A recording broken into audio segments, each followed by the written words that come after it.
Kojak's. Cards are already in the air. We're getting everyone seated, getting everything ready to go. We will have 2 hours of live action-packed fun. Looks like we've got Jeremy, Billy, Dante, Josh, Kobe, George, Robert, and Jacob. I think we're still waiting on one more. We've got reserves. We've got secondary lists ready to go. We are playing $5 on the button, round of each. What that means is we've got 1 round of no limit hold'em. Button travels through all 9 seats. Once it makes its way past the dealer, we flip over to pot limit Omaha High, PLO High. So we'll see real fast what round we are on right now. That's the second card. And it looks like that's where we're stopping. So we've got no limit hold'em. We're on no limit hold'em. Jacob looks down at King 6. He's going to let it go under the gun. George looks down at wired deuces, makes the call. Jeremy's making the call with 8-5 of hearts. Dante right behind him, Ace-4 offsuit. He's going to let it go.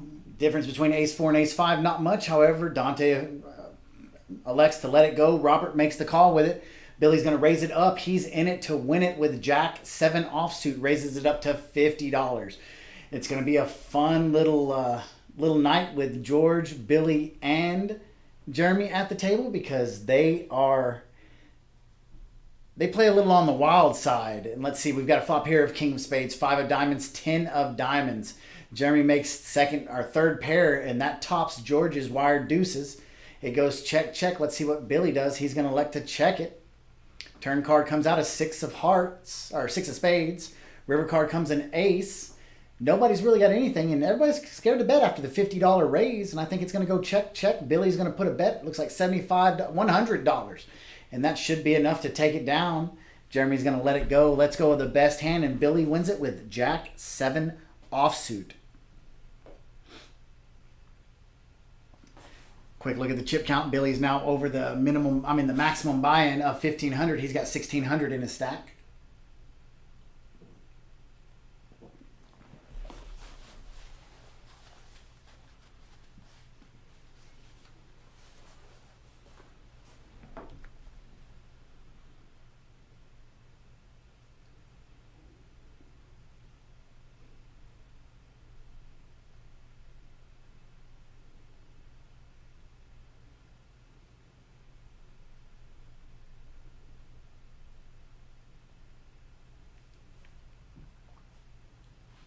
And here we go. Hand number 3. Hand number 3. Josh looks down at Ace-Jack offsuit. He's going to raise it up $10. Jeremy with the suited connector, 9-8. Going to make the call. Robert with wired 5s. Kobe with suited 8-7. Jacob with Ace-Jack offsuit. He's going to 3-bet it up to $40. $40 is now the action. The other Ace-Jack in the hand makes the call. Jeremy makes the call with 9-8 suited. I assume wired 5s and 8-7 are all going to make the call. $205 setting in the pot. 205 setting in the pot. Heading to the flop. 5-way action. Welcome out to Kojak's Poker Club. Flop comes 3 of hearts, 4 of spades, 10 of diamonds. 3, 4, 10. The pair of 5s is in the lead. However, there's a lot of draws out there. A lot of backdoor, a lot of fun stuff. Let's see how they play it. Jacob leads out. Ace-Jack bet $65. Jeremy's going to make the call with 9-8 suited. He's looking for running diamonds or running 7-6, Jack, Queen, something along the lines of that.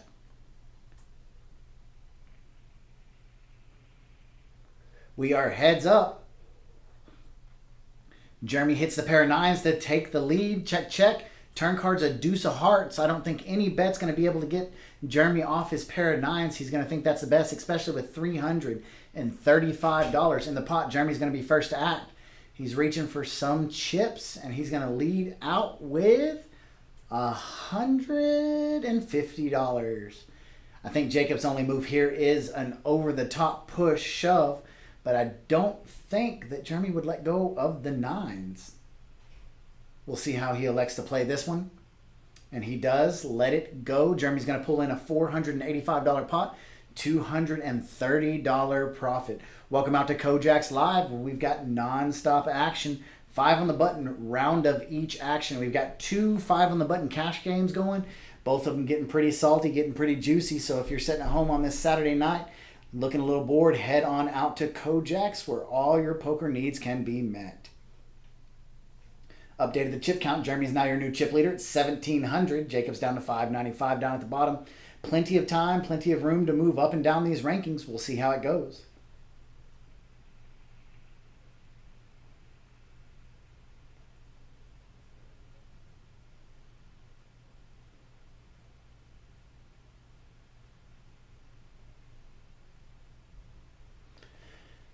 Jack 7, 4 deuce, 6 deuce, all going to be going into the muck. Dante, I thought he was thinking about the 62. Robert looks down at pocket threes. He's going to raise it up to $10. $15, excuse me. Billy makes a call with a king suited deuce. Kobe looks down at a real hand, looks down at ace queen suited. He's going to 4-bet it up to $40. Or Billy 3-bet it. I'm sorry, he's going to make the call. So we're going to be three-way action to the flop. Flop comes out 5, 6, queen. 2 clubs out there. The only club held is Robert's. And it goes check, check, bet by Mr. Colby. And he's going to pull in $175 with ace queen high. Pair of queens takes her down. Colby's going to stack it up. So tomorrow, 2:30 p.m., Sunday afternoon, Sunday, July the 25th, 2:30 p.m., we have our $240 deep stack tournament. That's one of our most fun tournaments of the week. It's the most action you can get. $240 gets you 40,000 chips. If you like those dealers, you can pick up an extra 5,000 chips with $20. So $260 will get you in for 50,000 before registration or before the tournament starts. It is a deep stack tournament. Blinds start off, I think, 100, 200, 200, and you have the opportunity to start off with 50,000 chips, so you've got a ton of big blinds.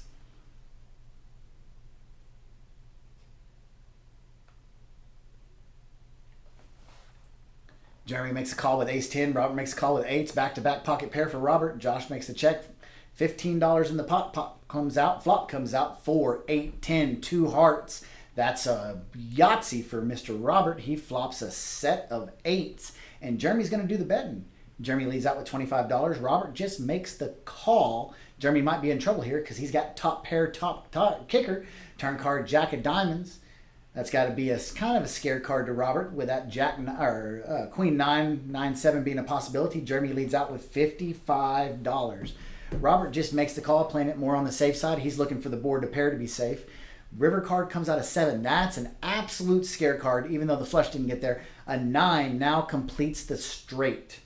Jeremy's thinking about it. He checks, and I think Robert's going to check right behind him. And that's exactly what he does. Set of eights is good enough to take this down. Jeremy sees how far behind he actually was.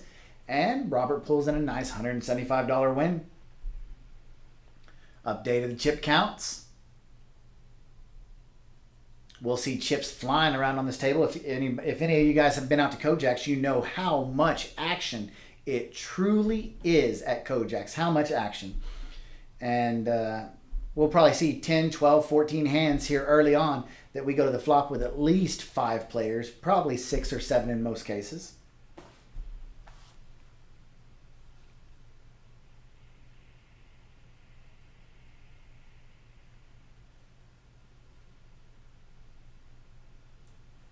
Cards are out for hand number 6. Quick little read of them. Robert raises to $25 with King 5 off suit. No, he did not. That was a misclick.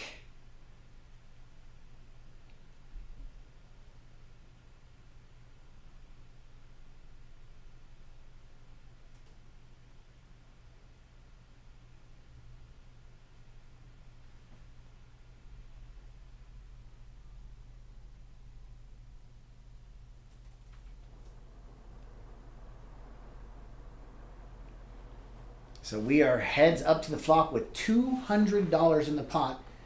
And Jeremy pulls in an easy win. This game is liable to get crazy as it does every Saturday night at Kojak's. If you haven't been out, looked at our 5 on the button games, Every day we have a ton of new members, a ton of new faces in here, and our games stay salty and ready for you. If you didn't know this, on each dealer push, we rotate our dealers every 30 minutes at Kojaks. Every 30 minutes you do get a double board bomb pot. Whether you're playing 5 on the button or PLO, you do get a double board bomb pot that you can elect to play. Ante is $10. The whole table antes if they elect to play. And you get 2 flops. You're playing both boards. Guaranteed action every night at Kojaks. So back to hand number 6.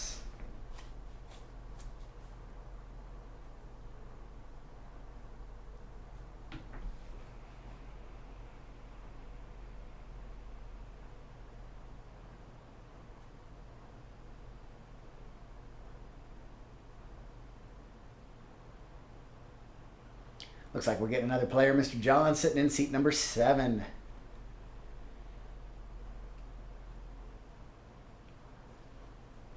Robert looks down at Queen 9. He's going to let it go. Billy 6 deuce going to let it go. Kobe 6 deuce going to fold all around. George makes the call with 5-4.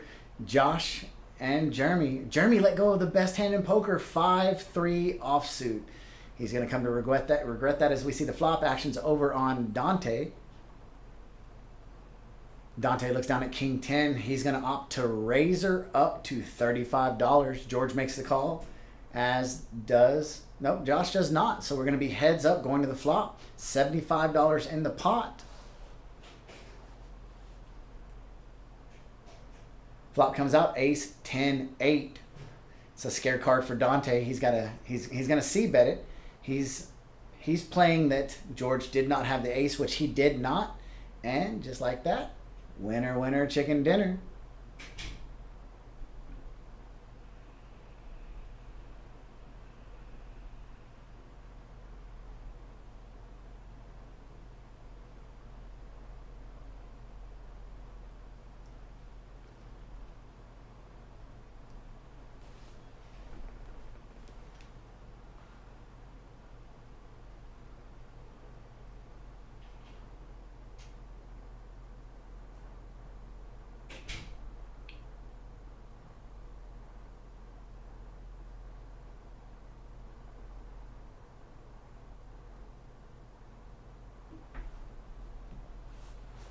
Billy straddling to 10. He's not going to like the Queen 5, but he can play any 2 cards in the... Or Queen 6, sorry. He can play any 2 cards in the deck. Kobe looks down at an unsuited ace. Medium kicker. Looks like he's going to call the 10.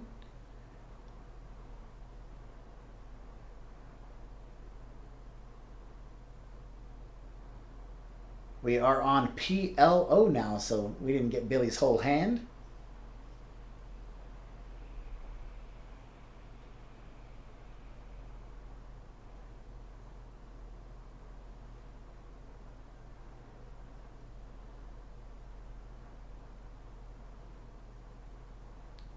Raise it up to $40.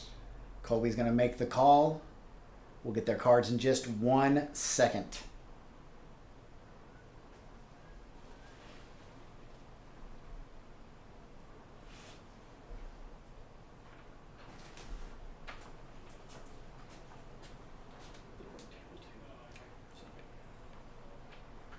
And at this point right here, I'm going to turn it over for a few to Mr. Josh. He's going to take you in. We just flipped over to PLO where Chris is updating the settings, and here comes the cards. We'll be getting them in just 1 quick second. First hand of PLO, and Kobe has pocket aces with a Queen 9.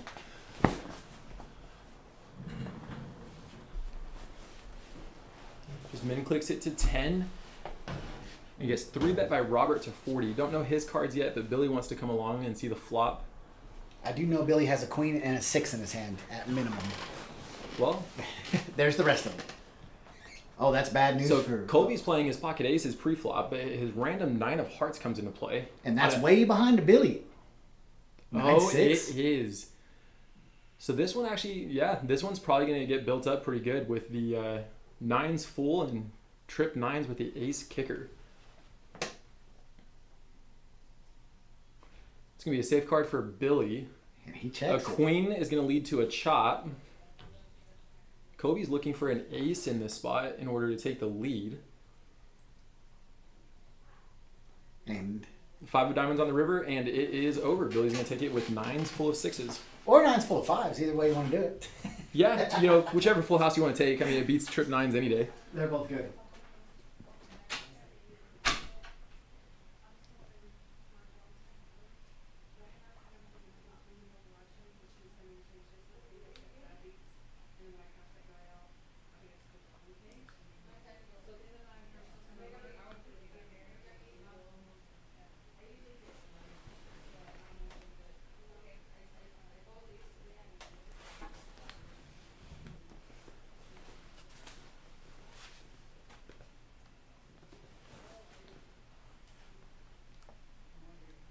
Button is going to move over to Billy. Looks like we have Richard in the box at the moment. Not sure how much Charlie's already talked about the different players at the table, dealers.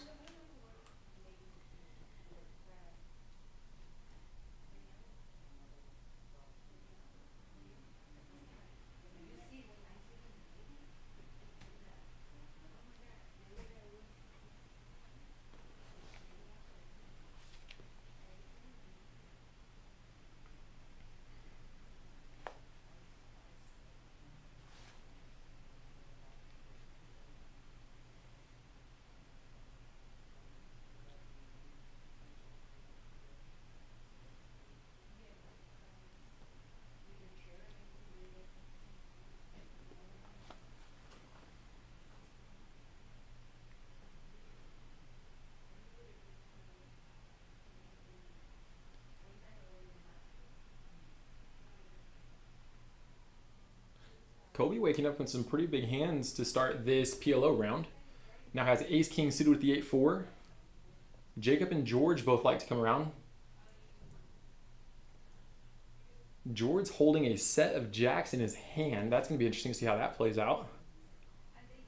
Josh likes his ace queen, queen 7.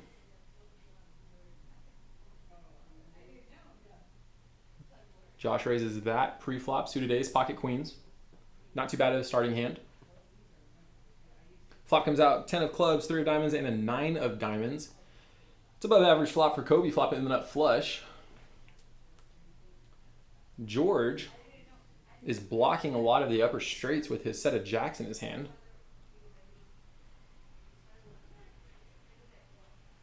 Looks like Josh with his overpair is going to lead out for $40.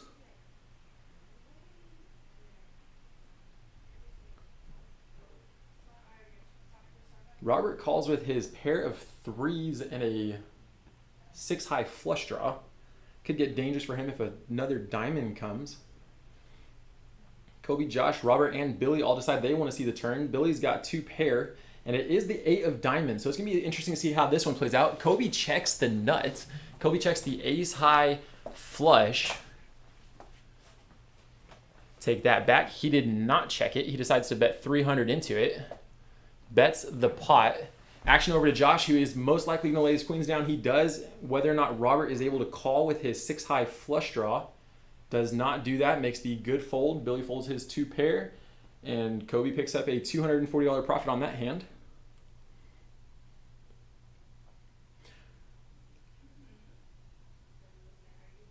I don't mind betting it, but betting pot in that spot, he did chase off the 6-high flush from Robert. We have Amanda in here. I will take a quick break as she takes a Starbucks order. I'll be right back.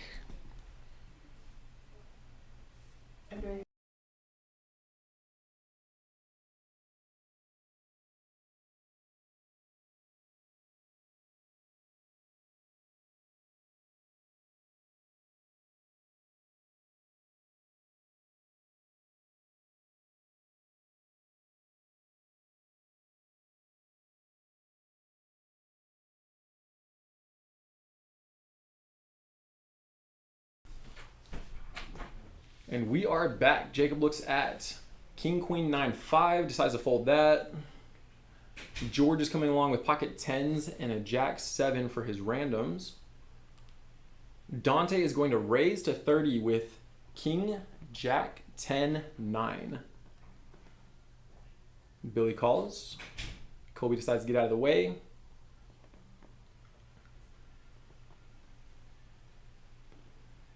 Josh likes his pocket pairs, calling with pocket fours, queen high flush draw.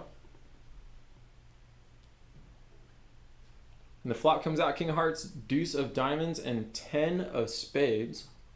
So Dante, of course, with his raise pre-flop, now flops top two pair. And a gut shot to the straight. George is going to flop middle set with a set of tens. And Dante leads out with his top two pair with the gut shots. That's $125. George is calling with middle set. Jeremy decides to go ahead and get out of the way.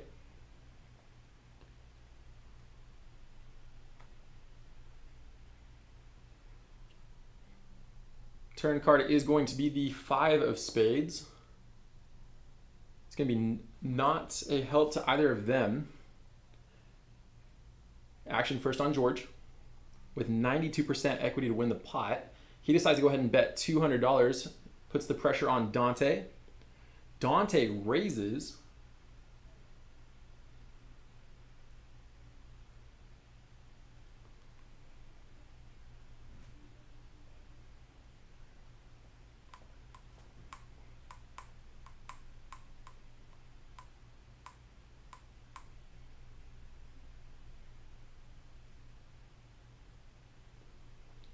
George is probably asking how much more he is playing as you see Dante over there counting out his stacks. They go ahead and get it all in. Dante is looking for a queen or a king. Queen would give him the straight. King gives him king's full. Ace of clubs on the river. George is going to take that pot with middle, well, at this point, third set of tens. Putting pressure on Dante early in the game.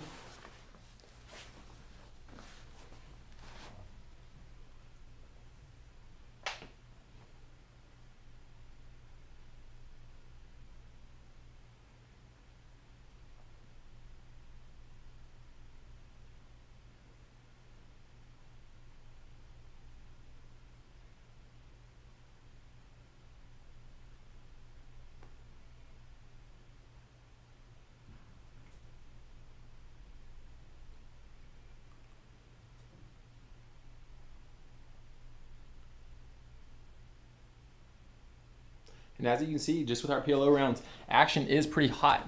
These players do like to gamble. They will put their money in and hope for the best. So George is off to a really good start. He's up to 3.7 thousand. Billy is in a close second. Dante is not one to give up, and so he will be adding on to keep his stack up there so that whenever he does get involved in those big hands, he has money to play with.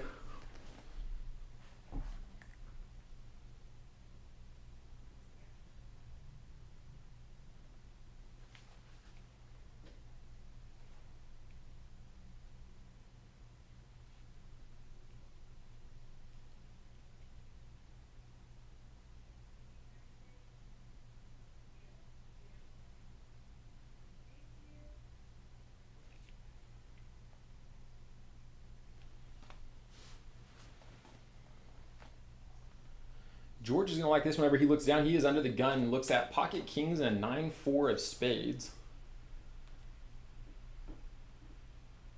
Elects just to call for now.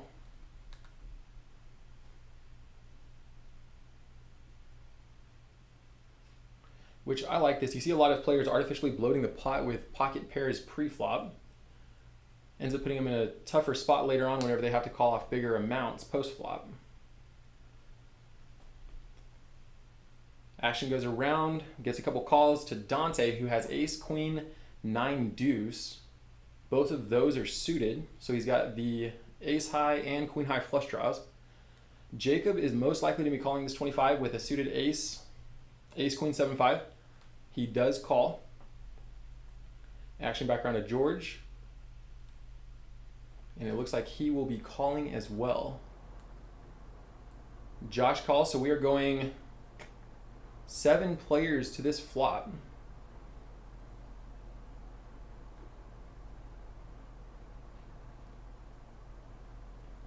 And the flop is king, king, deuce. So just like that, George flops quads. I've heard that's hard to do, but I've also heard quads is generally good in this spot. It's just going to be a matter of seeing whether or not he can get paid here.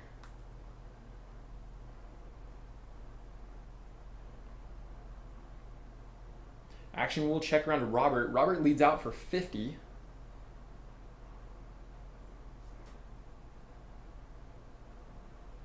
Colby, this is going to be a little bit dangerous for Colby. Just notice Colby now has tens full. So he has tens full. George has quad kings. I really like this option from him just to call.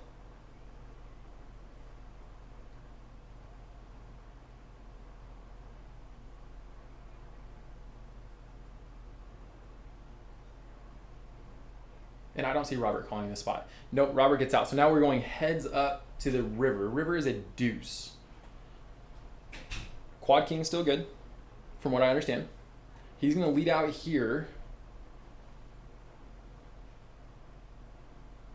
And he does lead out. His bet in this spot is $400. So Kobe is $400 to call. He turns the tens full. The action checked on the flop. Kobe does call the 400 with his tens full. Unfortunately for him, he's going to see two pair of kings. He's going to see the red kings and the black kings. I mentioned earlier the slightly above average flop. That would be the literal definition for this one.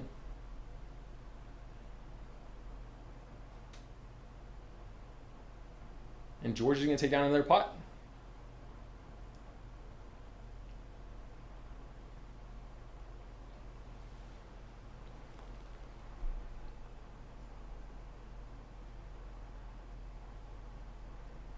So George is now in just a couple hands up to 4.5 thousand. Billy is 2.6. Jeremy is at 1.6. Josh is at 1.1, and so on.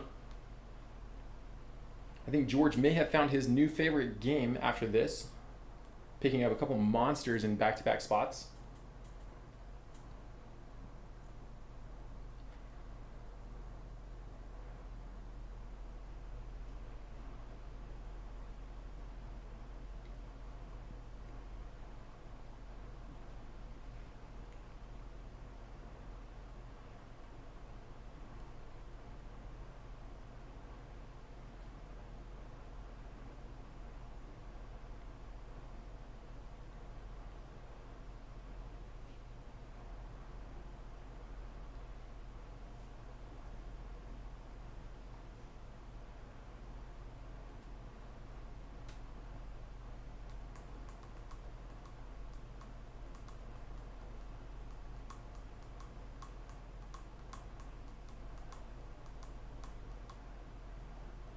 Action limps around to Billy. Billy is going to pot it for $30. Kobe looks down at pocket nines. He decides to fold that.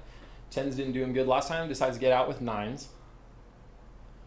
George is looking. I've never seen someone get these many hands. So George has pocket aces now. Pocket aces, pocket threes, and he's got the suited ace of diamonds. You hear some people talk about being card dead. Well, George, on the other hand, is getting all of the cards. Jeremy flops top trips with the 7 high kicker. Checks around to George. George looks down at his pocket aces, checks those. Turn card is going to be the 4 of clubs. So now we have Josh, who has the 7 high club redraw. Action checks all the way around again. And the 8 of clubs on the river. So Josh does have the 7 high flush. However, Jeremy does make queens full of 4s on a turn. Jeremy decides that's probably good. Decides to bet it. He bets $75 on his queens full of 4s. Billy folds. George is going to call with his pocket aces. And Josh calls with his 7 high flush draw. Jeremy picks up a $270 pot. Sweet. And joining us, we have Mr. Michael Lopez. He's running the floor tonight, always providing a lot of entertainment for the members of the club. Turn it over to him for just a moment. I do my best. Looks like we got a pretty decent lineup here tonight. Wow. Stacks Yeah, George have changed. So George flopped quad kings about 2 hands ago. So he makes, he makes the nuts. I believe he makes nut flush, gets paid off there. Very next hand, he makes quad kings. He limps under the gun pre with his pocket kings, flops it, checks around on the flop. There was about 7 players in the pot on that one pre-flop. It was raised to 25. So, you have a healthy 175 in the pot there. Robert decides he was going to bet with kings or two pair, kings and deuces. No one else wanted it, so he decides to bet 50. Kobe turns tens full. So he turns tens full against quad kings. I've heard that's not usually a good spot for people. And so he decides he's going to raise the 150. So Robert bets 50, gets raised to 150, and then George flats. Oh, Disguises wow. quads really well. It's hard to get paid on those. And then on the river just leads 400 and gets paid.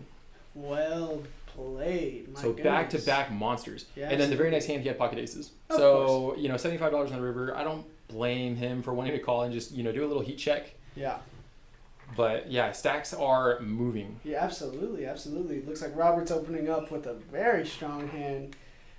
Wishing that ace was suited, but still not going to shy away from a little raise. And he's got 1, 2, 3, 4, 5 callers. Yeah, this table has not been afraid to call raises pre-flop. You've seen a couple hands that you can tell they're just wanting to outdraw you. I mean, they know they know you're raising with a better hand, and they just want to see what they can do. Ace high flop is going to leave Robert with the best of it. He's also got the nut flush draw with the king. He's going to lead out for pot 215. We'll see if he gets any customers. Colby's going to fold his pocket tens. They did not do well for him a couple hands ago. I don't see him playing pocket tens here in the near future. I mean, it's just when someone flops quads against you and you turn it and you're like, oh, I've got to be good here. It wasn't Hold'em, wasn't it? No, it was PLF. Okay, good. So at least I hope it doesn't, bite him in the Hold'em games as well. And Robert has a lot of table respect. So whenever he leads out flop there with his king high flush draw and also top pair, top kicker, he leads out there and just takes it down. Yeah. I mean, he has a lot of table respect with that. And if you ever get to talking to Robert, he's more than happy to take pots like that down. Just take the money you can, where you can, and just run away. He's definitely a result-oriented kind of player. And slight correction, I did just get a notification that Kojak's Poker Club is live now with 1-3 No Limit Hold'em. That was last week's game, which still played pretty big for a 1-3 game. But we are 5 on the button round of each. So we are 5 on the button round of each. We are playing Texas Hold'em and Pot Limit Omaha. But so whenever you see that, just know that that's clickbait. Yes. They want you to look at that and be like, wow, this is the deepest 1-3 game I've ever seen. Here we got another Omaha hand. Looks like a lot of limping and folding. Yeah, you'll have a lot of limps, one person will raise, and then everyone calls. Absolutely. So waiting for that one guy to pot it up. Which comes around to Jeremy. Jeremy's going to go ahead and take the bait. He's going to go ahead and say, you know what, with my ace, king, 10, 9, I don't mind if I have 3 spades. I'll go ahead and pot it. Well, decides to raise it up to $30, and watch, you're going to get call. Except Dante was out. He's not going to take it with king, queen. Mm-mm. See, there it goes. Calls around to George. George calls as well. So now we are 5 players to the flop. This is how it gets so dangerous. You get 5 players who all have 4 cards. And a lot of our Hold'em players, whenever they get 4 cards in front of them, go, well, I have too many cards. How do I fold? Way too many cards. Here we've got Jeremy flopping the best of it. So Jeremy flops the best of it. We'll see if he can get paid on it. He has the king high flush, the nut flush draw. There's another player in there I just saw as well who, Kobe. Kobe has the 5-7 of spades. 4 spades on the turn one time. One time. That'll help. Let's go ahead and give the up and down. That might get a little juicy. Nope, everyone got out. So George decides to stick around with his wheel draw. Oh, I think he's thinking about it. He's got a lot of his own cards that he would need. He does. He wants a a 5. And there was a lot of 7s and 5s folded. So we'll see. He calls the 100 heat check. I mean, this guy's been running hot so far in this PLO round. So he calls, looking for a 3 or a 5 in this spot. Turns the 7 of diamonds. That's not going to be too much help for him. We'll see if he might lead and see if he can make a move on Jeremy. Decides to check it. Jeremy's not taking that, so he decides to bet 300. I apologize, 450. Bets the pot. Let's see if that's going to be too much for George. No, I see George fold. George folds here. Yeah. He's going to Hollywood a little bit, make it look like he had a pretty decent hand, but... I mean, but at the same time, he's not shied away from bigger pots either. But I do see him folding in this spot. Yep, he does. He's calling for a 5, really. Mm-hmm. And it can't be the 5 of spades because then the flush gets there. I mean, there's a lot of... So he's drawing to 3 outs in that spot. Mm-hmm. Well, Mr. Josh, looks like you've got it well in hand. Appreciate the help, and we'll see you around. All right. Have fun. We do have other cash games running right now. We have 5 on the button Hold'em. That one is always playing pretty juicy and big. Have had some new players coming into the club. It's always good to see new faces. Good to see the regulars as well.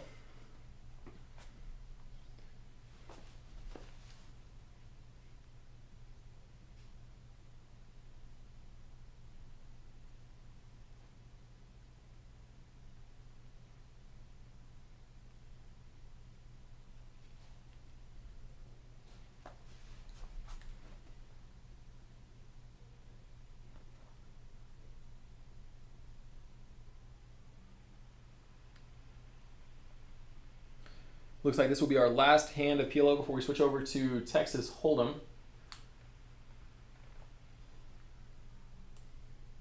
Action starts with Robert. He's in there for 5 with his pocket 4s. Billy's going to be auto-mucked with his king high flush and pocket 7s. It'll be interesting to see if that comes into play later on. Billy is...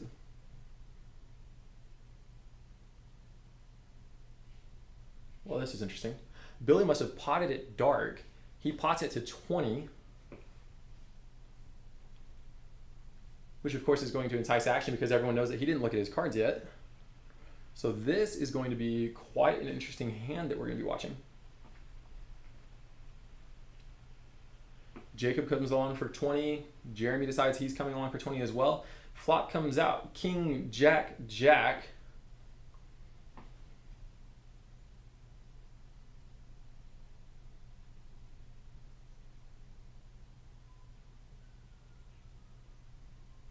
That's quite an interesting hand. Robert goes all in, picks up the pot. So George now up to 4.1, Billy's at 2.5, Jeremy's up to 2.4, Josh still sitting right around that 1,000 mark.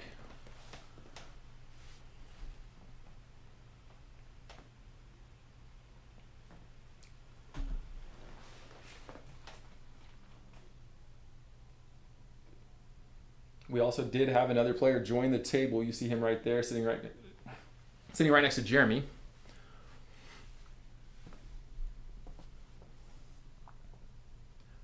And with the button back on Robert, we are on Texas Hold'em.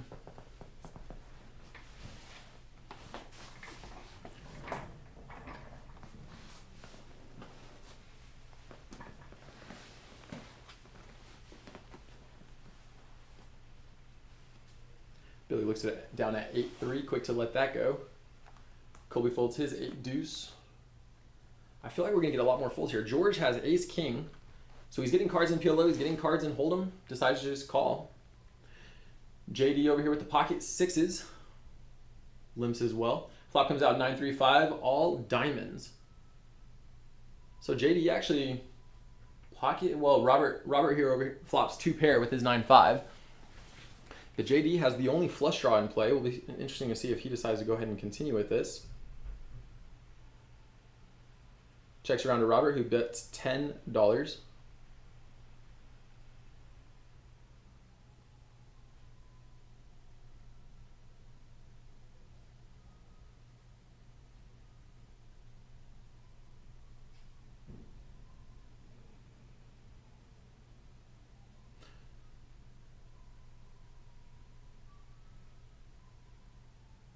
And George is going to go ahead and take this down with ace high.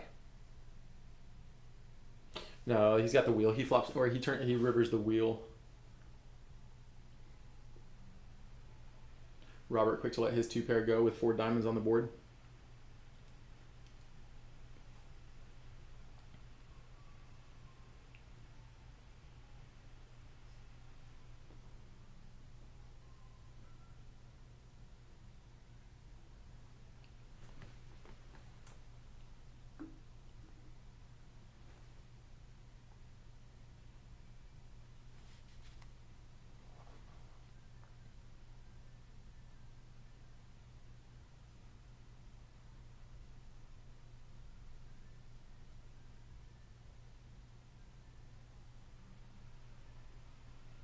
Looks like we have a couple players away from the table, so these hands are going to go by quickly. George coming along with his suited 1-gapper. Robert has pocket aces.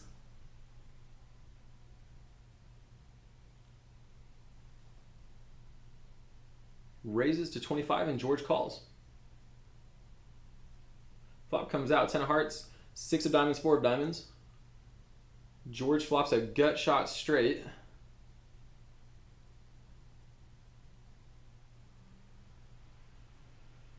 Six of spades on the turn, doesn't really help George here. Robert's going to go ahead and bet his pocket aces, leads out for $25. George quick to fold and lay that one down. Robert picks up $55 on that hand.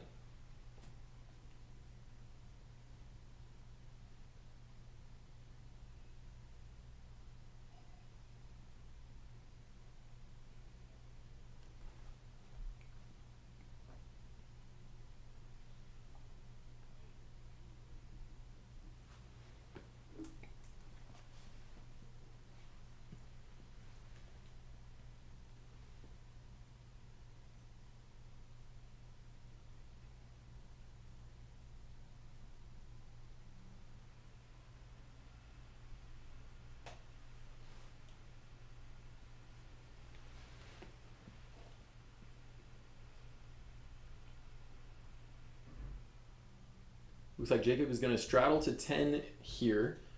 Jacob does like his straddles, has suited one gappers.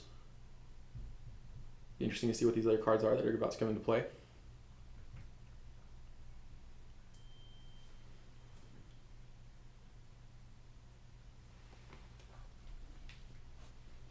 George looks down at King 6, quick to let that one go. Josh, on the other hand, has King Queen suited. He is going to call the straddle. Jeremy calls with his 8-5 of hearts. Dante is going to put the stab bet in. He 3 bets to $65.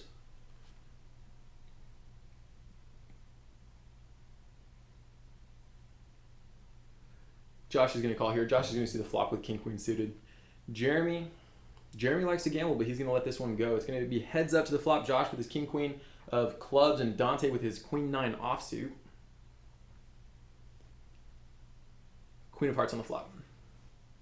No, so it's gonna come 10 of hearts, 7 of clubs, and 4 of hearts. Dante is gonna bet $100. Josh quick to fold that one. Does not want to continue with his 2 overs. Dante is just gonna pick up the pot. Picks up $85 profit on that hand.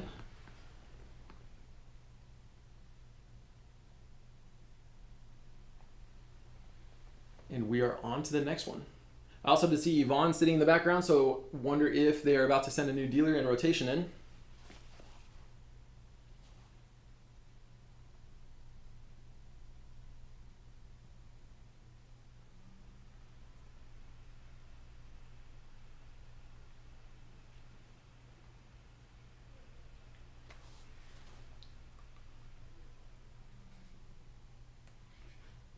So we do have Miss Yvonne in the box now.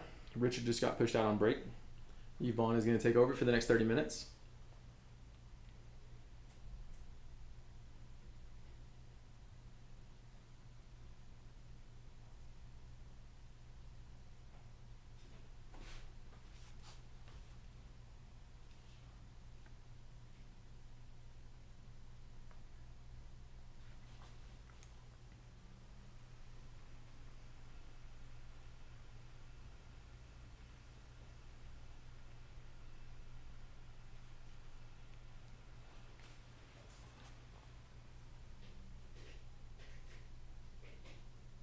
Looks like George is going to straddle action over to Jeremy. Looks like Jeremy raises to 35 with his ace-10.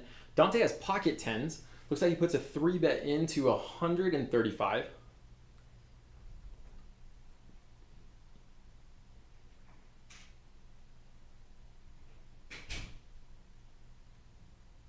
Robert lets his King-Jack offsuit go. Billy with 7 deuce.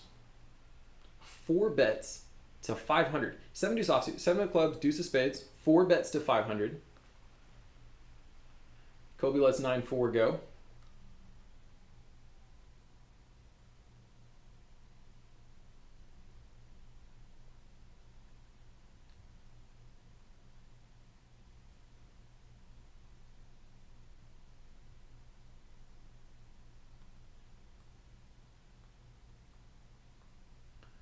Waiting on the action tracker to catch up. Still don't know what George's cards are. He did straddle for 10.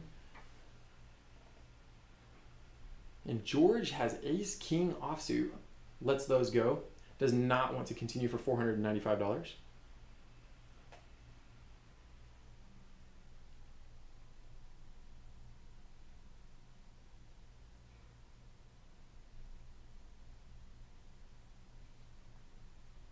So these two are known to play in some bigger pots together. So Dante is wondering, does he smooth call? Does he get it all in? With how much he has behind, be interesting to see which route he decides to take with this one. I will say, as far as Hold'em players go, Dante is one of our most analytical players that we have.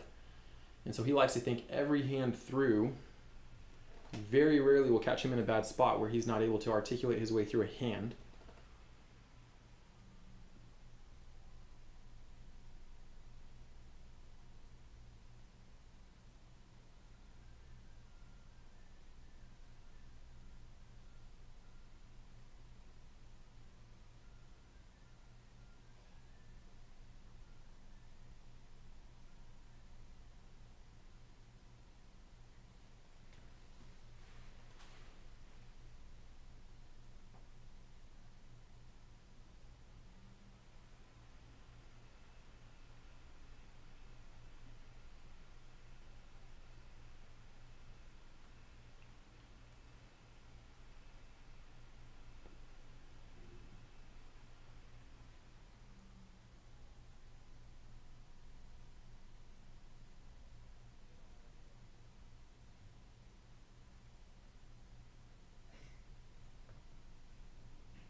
What I will say is welcome to Kojak's, where you 3-bet with pocket tens and get 4-bet with 7 deuce. And Dante's going to let this one go. And this is where it's like Billy show one time, it's good for the game. He is not going to show, decides not to. Dante's probably going to be kicking himself whenever he goes back and watches this one on the live stream.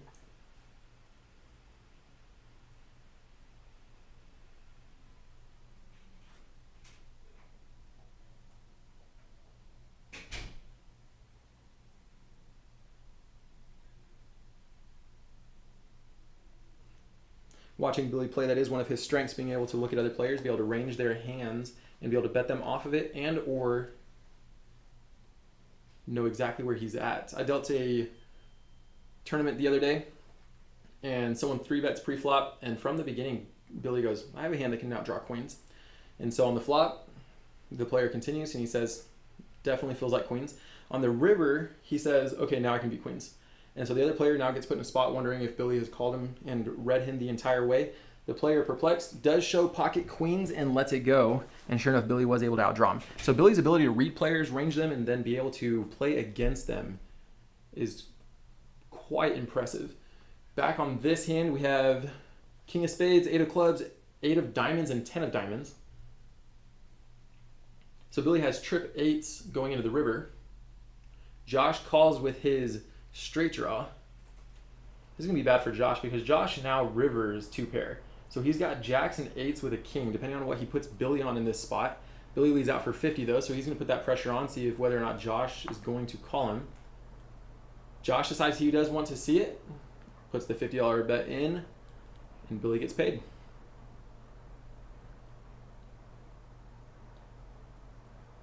I was going to say easy game, however, we did just see him put a 4-bet to $400 in with 7 deuce offsuit.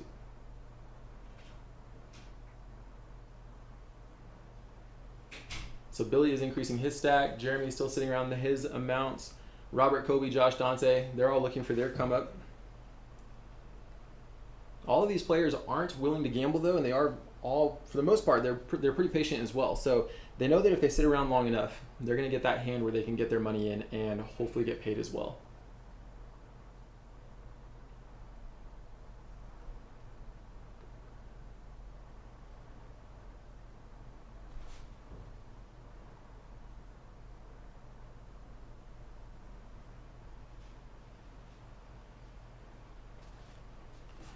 JD looks down at pocket 6s. Billy with his ace jack.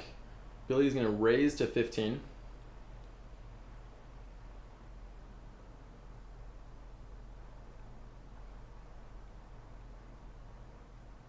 And we are going to go 4 ways to this flop.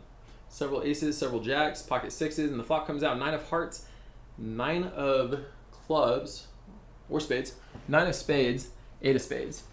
Goes checks around. Billy's going to turn 2 pair, jacks and nines with an ace. Josh has jacks and nines with a king. So both of them most likely to stay in here. Josh is going to bet his, though. It was check to him. He decides to bet 40 on the button. So he has position. He has 2 pair with a king kicker.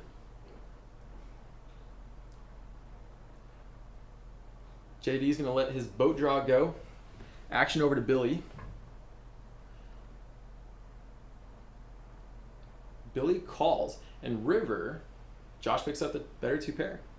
So he picks up kings and jacks with a 9.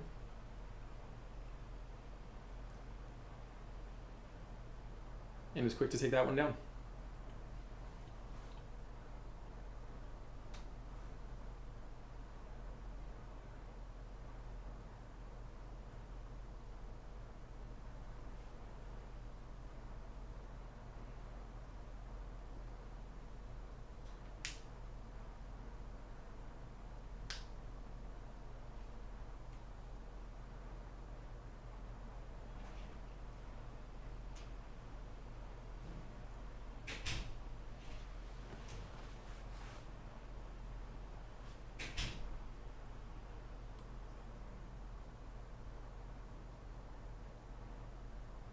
Looks like George is going to raise, just a little min raise with his king 9 offsuit. Jeremy and JD both come along for the flop. Flop is 10 of diamonds, 8 of spades, and 3 of hearts. So Jeremy here has the best hand. Slightly above average turn with the 3 of diamonds. So now he has trip threes. Trip threes with the ace kicker. He's going to bet 25. And it's going to go fold, call. So JD has his 8s and 3s. He's playing the king high kicker on the board. Jeremy's going to lead out for what looks to be $75 in this spot. JD's going to let it go.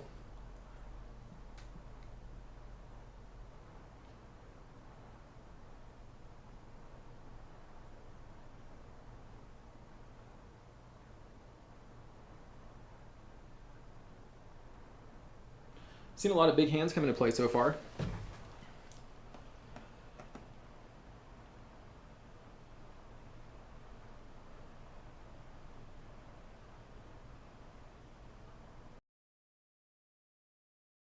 Players texting me asking me if I'm the one commentating, and I said yes, trying to see if I can get them to possibly come in and commentate with me. Commentating is not my strong suit.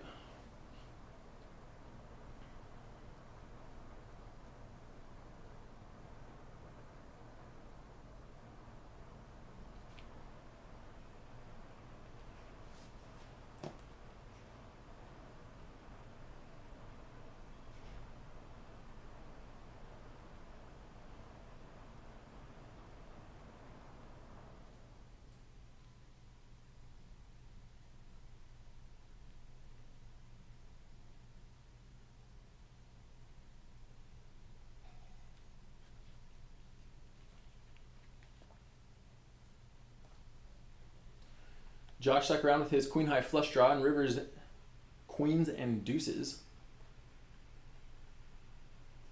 It's going to be George's jack 4 that he was initially continuing with.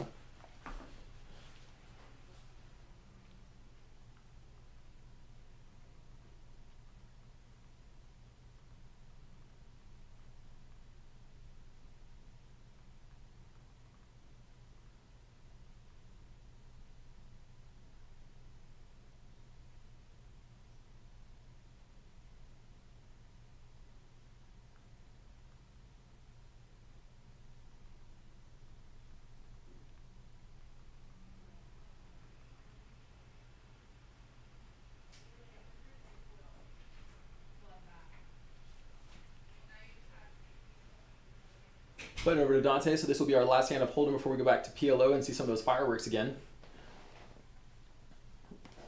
Robert very quick to let his 5-3 go. Looks like everyone's going to be folding around to Jacob. Jacob folds as well. George with his suited connectors calls $5.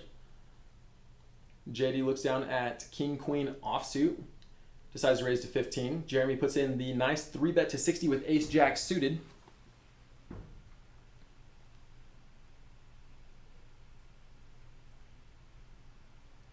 JD decides he does not want to play for $60 pre-flop with king-queen off, so he lets it go, and Jeremy picks up another pot. So action is now back to PLO. This is where we see a lot of those limps. Someone raises and everyone calls. Like I said, we have 4 cards now. Very hard to fold 4 cards sometimes.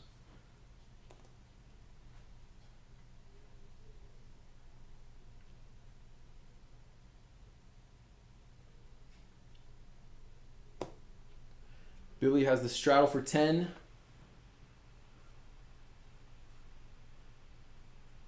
Likes the straddle, likes to get those pots built pre-flop.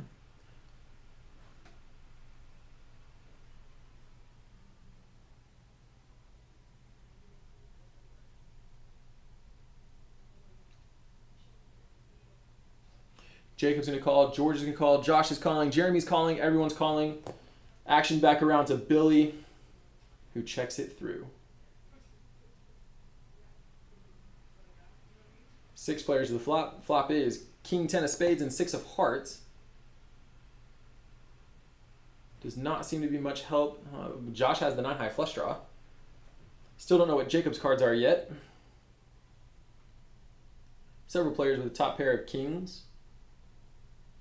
Action goes around to George, who decides he's going to bet his middle set. Middle set did not work out for Kobe earlier. Let's see if middle set does okay for George this hand. So he leads out for 60.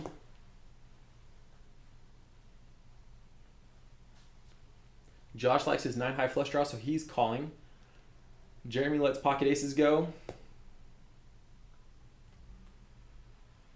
Robert contemplating a call here with top pair and a gut shot straight draw. Decides to fold. Billy folds. And Jacob folds. So now we are heads up to the turn. So we have a set of 10s. We have a 9 high flush draw. 4 of clubs on the turn. Is not going to be of much help to Josh. But now he has an inside straight draw to go along with his flush draw as well.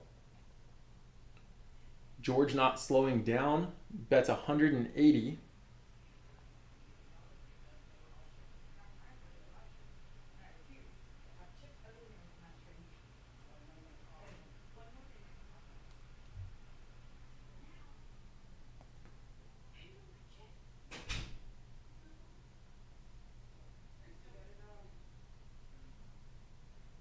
So George bets pot in this spot, puts the pressure on Josh. Josh is going to fold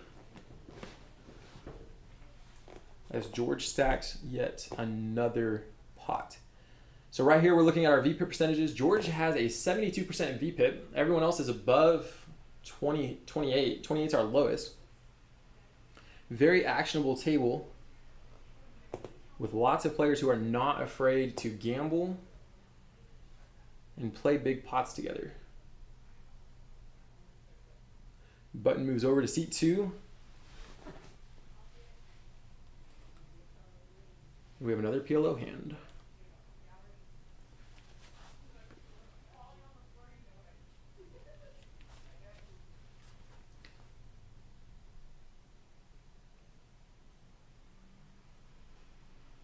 Looking down at ace, queen, 6, deuce with a suited ace.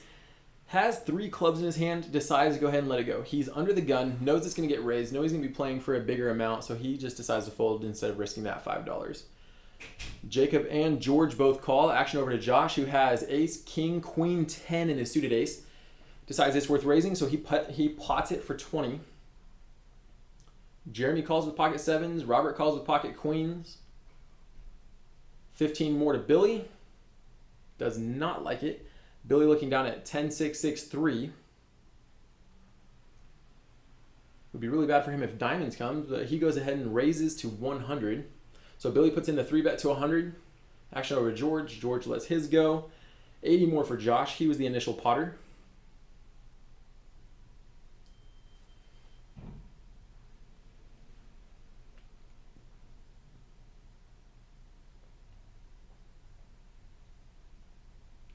Josh is going to call the 80.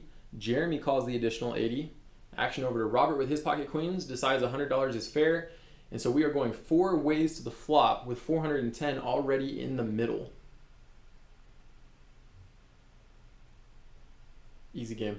Flop comes out, ace of hearts, ace of spades, 8 of diamonds. So Josh is going to flop top trips. Turns to 3 of clubs. Doesn't really help anyone on the table. This time Josh decides he's going to lead out. He's going to be betting $410, so he pots it. And I see it folding all the way around. Folds all the way around. Josh wins 310 on the hand.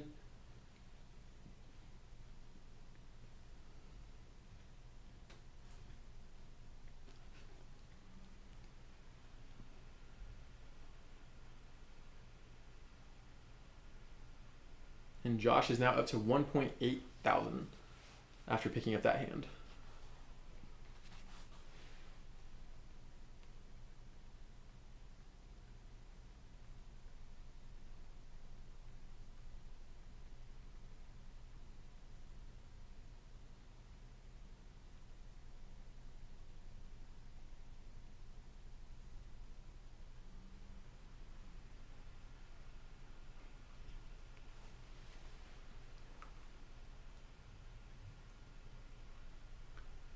We've seen a lot of pocket pairs in this game. So Jacob decides to call with his Jack 10 9 8. George smooth calls with his pocket aces, both of which are suited.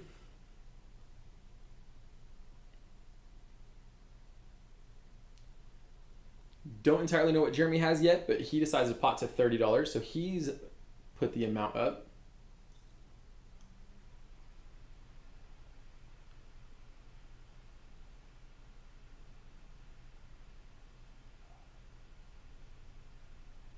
Looks like we are waiting for the action tracker to catch up.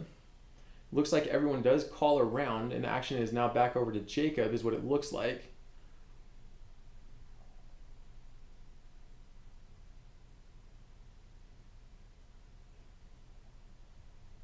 And this is what we like to see with the pocket aces double suited. He does not want that many players going to the flop with him, and so George is going to 3-bet to $215.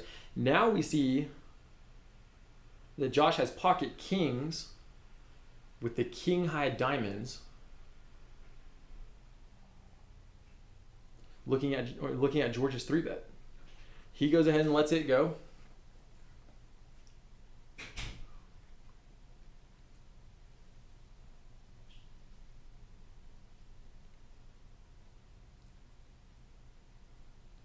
Josh folds. Jeremy calls the $185 more.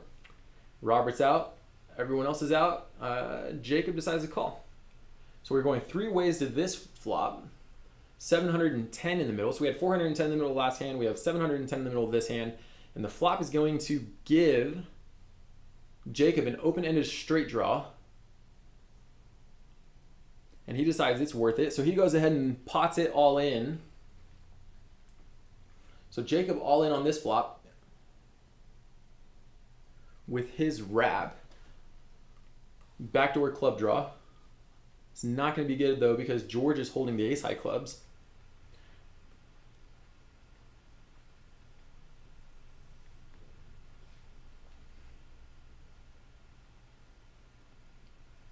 Josh is looking at that board going, if I would have called pre-flop, I would have flopped top set.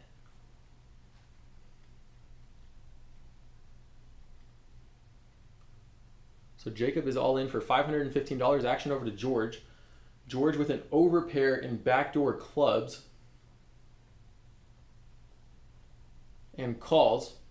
And it looks like Jeremy's along as well. Jeremy with a pair of queens, inside straight draw, and backdoor heart draw.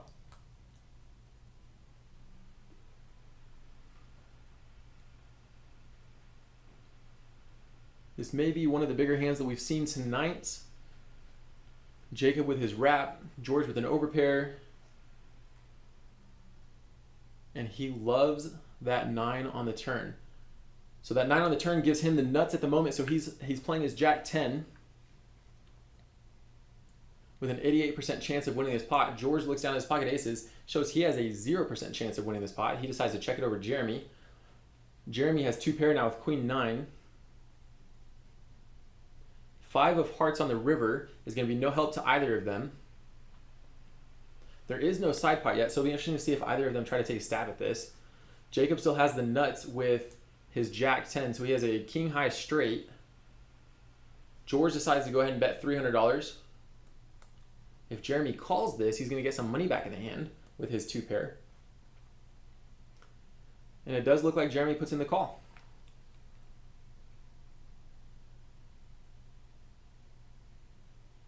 So for the side pot, Jeremy's going to pick up the $600 side pot with Queen 9 2 pair.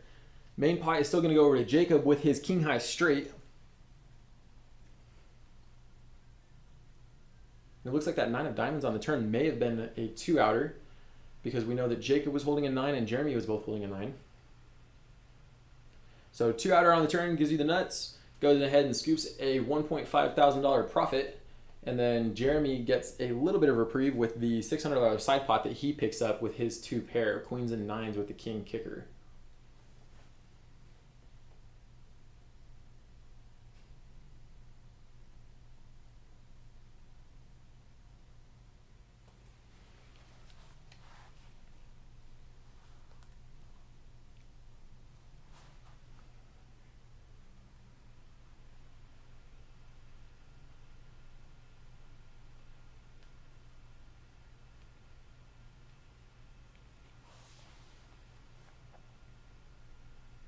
So George is still up, but he's down to 3.1. A couple other players are picking up pots.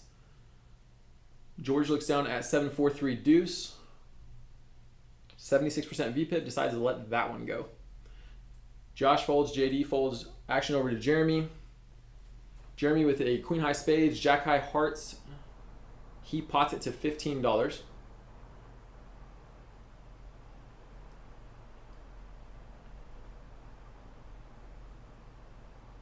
Folds over to Kobe in the cutoff. He's looking down at ace, king, jack 5, decides to call, and Jacob calls as well with pocket 8s and pocket 6s. Colby currently flops the best of it with the pair of aces and an ace high flush draw. Jacob does have the 8 high flush draw, so this will be, we've seen a lot of this, but yet to see much flush over flush that gets a lot of action. Jeremy leads out with his pair of queens, bets $45 and gets called by both Kobe and Jacob. 9 of clubs on the turn.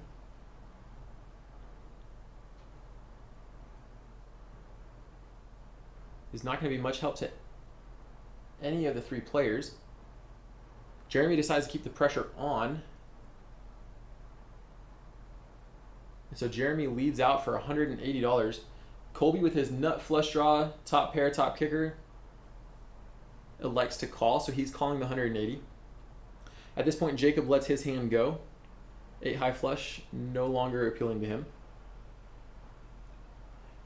Heads up to the river, which shows the 5 of diamonds.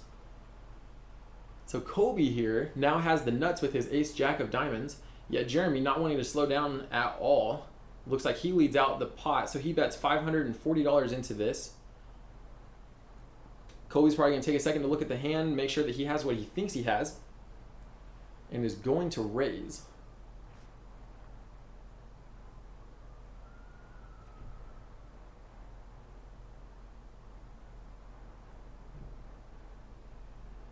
Kobe goes all in for $620. It's only $80 more to Jeremy. Jeremy takes a look back at it. He's playing his queen 5 2 pair. 2 pair did okay for him in the previous hand. He's looking down at it. He's like, well, it's only $80 more to me. $1.7 thousand in the pot. So he's asking the dealer right now how much more he owes. Counting down Kobe's stack to see how much it is. Jeremy's going to go ahead and call. It's $80 more for $1.7 thousand. He's not going to like when Kobe turns over the nuts.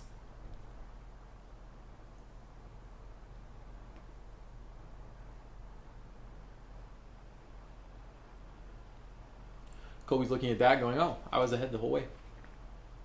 So he's calling with his nut draw, but he was good the entire way with his ace king. So Kobe's going to get a double.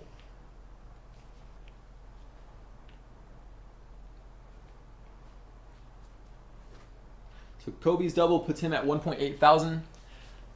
George still in the lead with 3.1. Billy in second with 2.6.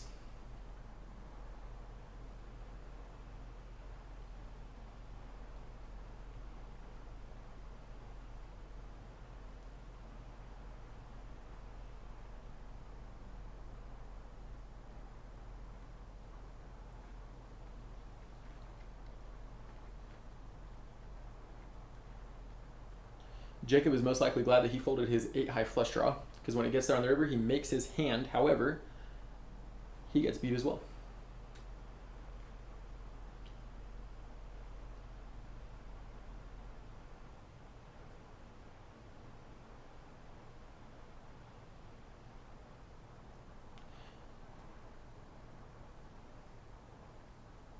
Josh, looking down at his hand, decides pocket fives is not worth playing. Pocket fives with a 6-7. You see our new massage therapist, Lee, in the background.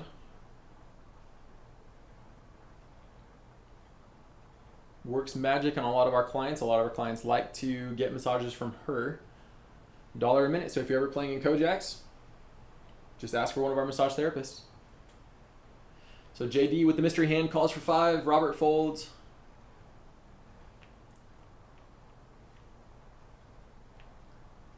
Billy looks down at suited ace with pocket 8s and a 6 of clubs. Raises to 20.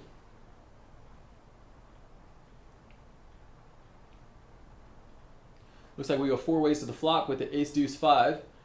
So Billy has the nut flush draw. Bets $100. We have yet another hand of pocket aces, but he lets that go. Action over to Jacob. He has the 7-high flush draw, and he's going to let that go.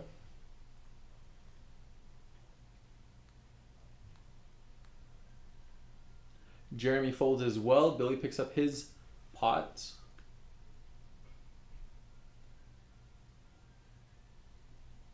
Looks like Jacob is switching seats. He's switching over to seat 9.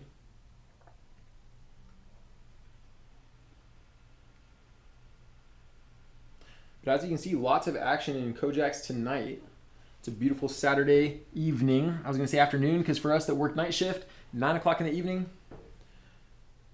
seems way too early to call it night.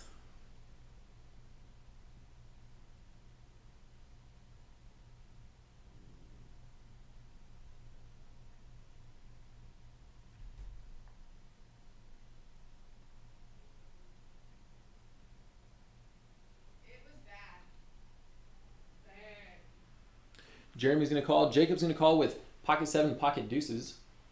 He's on a set mining trip. See if he can flop a set of 7s or a set of deuces. Robert calls. Billy calls. Kobe, with his mystery hand, puts in the pot raise to $35. Josh had a set of queens in his hand, so he was going to see if he could flop quads. Of course, only 2 of them can play. I may not be the greatest at commentating, but I do know that you do have to play 2. Jeremy calls with his ace 6-6-4. Jacob calls, Robert calls, and Billy calls. So we are going 5 ways to the flop. Flop comes out 9-9-8. 9 of clubs, 9 of diamonds, 8 of clubs. So Billy is going to flop a correction. It was not an 8 of clubs. It's 9 of diamonds, 8 of clubs, 5 of spades.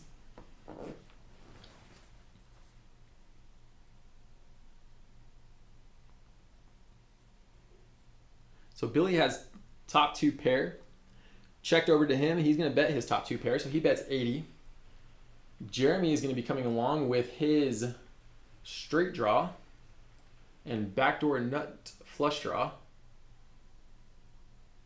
And Robert, who also flopped 2 pair, is calling with 9s and 5s. Ace of diamonds on the turn. Nobody's holding the diamond or a diamond flush draw. Jeremy checks. Robert's going to be checking in this spot more often than not, although now he does have aces and 9s.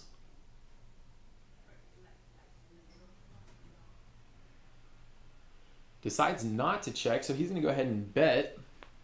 He is betting the pot amount of $420.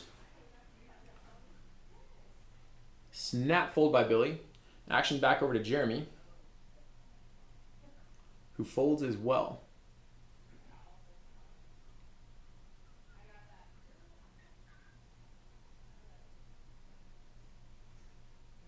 So Robert bets his 3 pair. He has the aces, the 9s, the 5s. He's got a good boat draw to go along with it.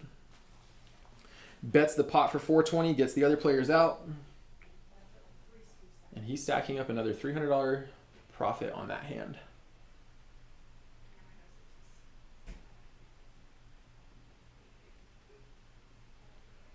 Looking at our pre-flop raise amount, so Billy's up there with 26%. Didn't catch the others, but you can see that our players here at Kojaks are not afraid to put money in the middle.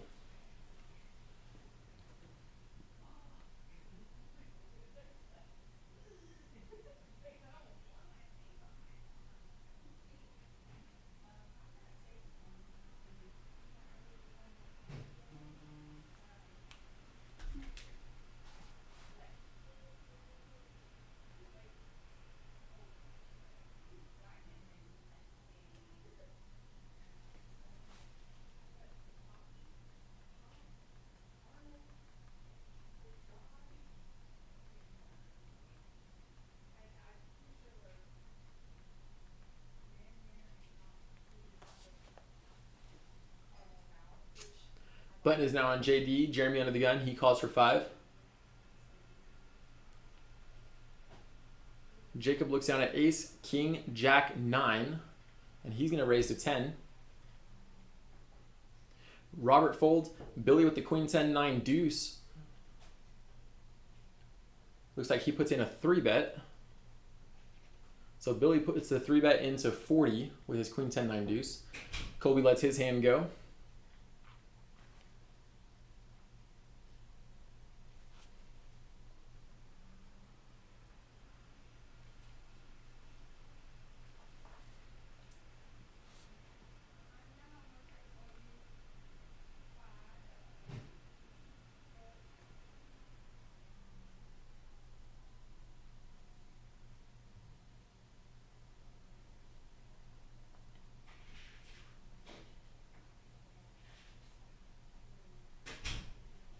So Kobe folds. George calls for 40 with queen 10, 3 deuce.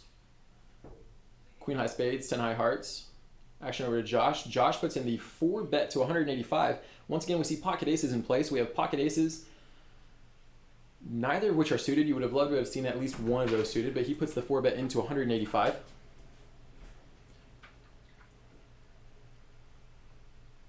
Gets called by both Jeremy and Billy, so we are going 3 ways to the flop.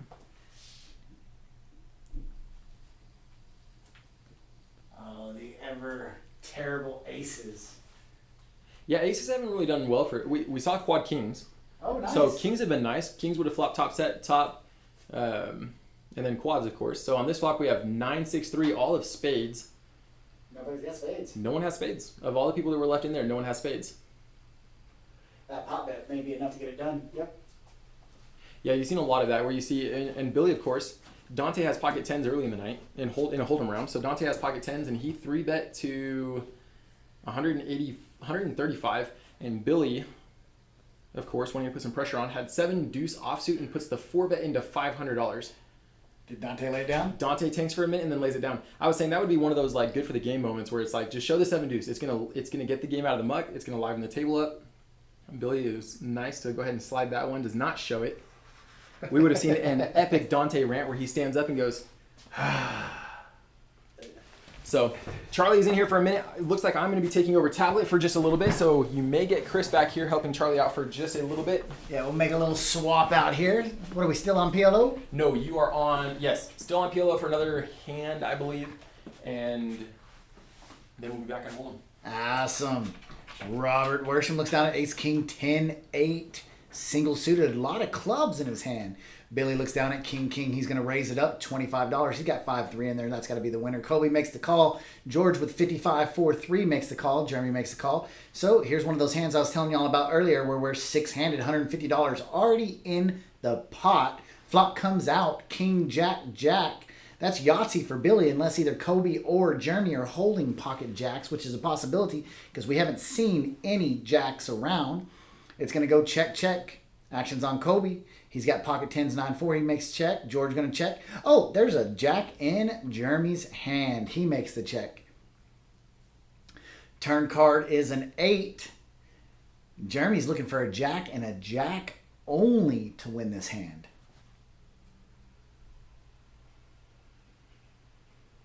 Checks round. Billy makes a little tiny bet.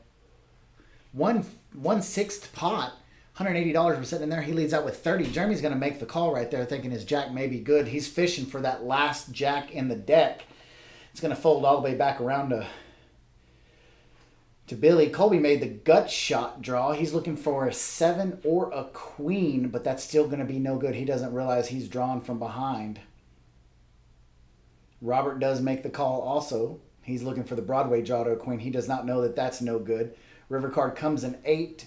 Double paired board. That's problems to Robert because he's got 8s full of kings now. That's not a good one to have when kings full of jacks is sitting right behind. Now Billy's going to try to maximize his value. Looks like he's going to lead out with $150 into a nice sized pot. Robert might be in a little bit of trouble here. It's on Jeremy. Jeremy's going to make the call too. And that's got to... Oh, here goes Robert. Robert's got to make that crying call. Billy's looking for the raise here. Billy shows 1 king, 2 kings, and Robert just kind of shakes his head. Jeremy got caught in the middle with the one and only jack, and he's going to show it to him and say, hey, this is why I made the call. So Billy's going to pull in a beautiful pot, $720 winner, $515 profit on that hand. He's now up to $3,500, and he is running hot. We'll call him Run Hot. Last week it was Mr. Weaver running hot. This week it is Mr. Ward. Once again, wanted to remind you guys, tomorrow at 2:30 p.m. we have our Deep Stack tournament. $260 gets you 50,000 chips. $260 gets you 50,000 chips. Quick update of the chip count. Billy's out in the lead with 3,500. George right behind him at 3,000. Jacob 2,100. Colby 17. Josh 16. Robert and Jeremy and John just below that. Still on the PLO round. Looks like Billy's got that sleeper straddle for $10 on there. If Robert does fold, that sleeper straddle of 10 is alive. It's only 5 to call right now. Robert does fold, so that straddle is up to $10. Mr. Drake does make the call. Jeremy's going to make the call. Jacob makes the call with a beautiful ace, king, jack, jack. And here goes Billy with the 3-bet to 35. It's going to get a call from everybody at the table. If you're calling $10, you're calling 35 at Kojaks in a round of each game. 4-way action, $140 in the pot. Flop comes out, 7 of hearts, ace of spades, queen of hearts, 2 hearts. Nobody's got dual hearts up in their hand, but we do have Jeremy with top 2 pair. Jacob's got top pair, top kicker. Check all the way around, deuce on the turn. That gives Billy the world will draw. 3, 4, or a 5 hits him in the face. Goes check, check. Jeremy's going to lead out with $140. Bets the pot. Jacob calls right behind him. He's got the straight draw. He's got ace, king, jack, jack. He's got all kinds of good in his hand. Billy makes the fold, and Billy makes the call. Excuse me. I'm sorry about that. And Mr. Drake makes the fold. So we're going 3-handed to the river. A deuce comes out on the river. That's going to put Jeremy's ace, king, ace, queen in first place. Let's see how he can pull out the most. And what he does is he does say all in. He didn't have much behind. He's all in for $285. Jacob is going to make the call. He's not going to like the result here. Billy is going to let it go. He shows his hand. He says, I had the world, but I missed it all. And Jacob's ace king falls into second place against flop top 2 pair. Chip count update. That puts Jeremy up to $1.1 thousand. John has 440. Robert 930. And Billy still in the chip count lead.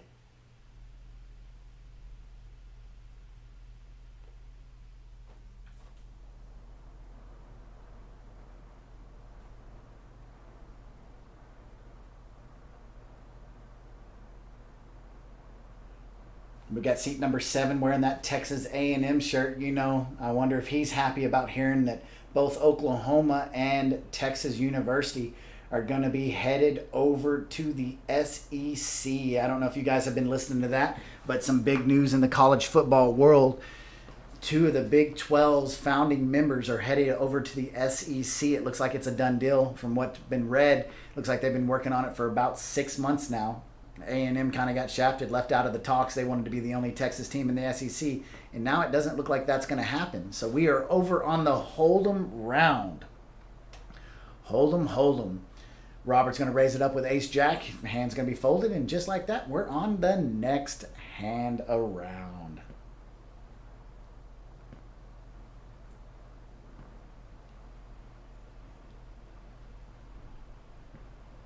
Got 2-5 on the button tables running over at Kojak's Poker Club. 2-5 on the button tables.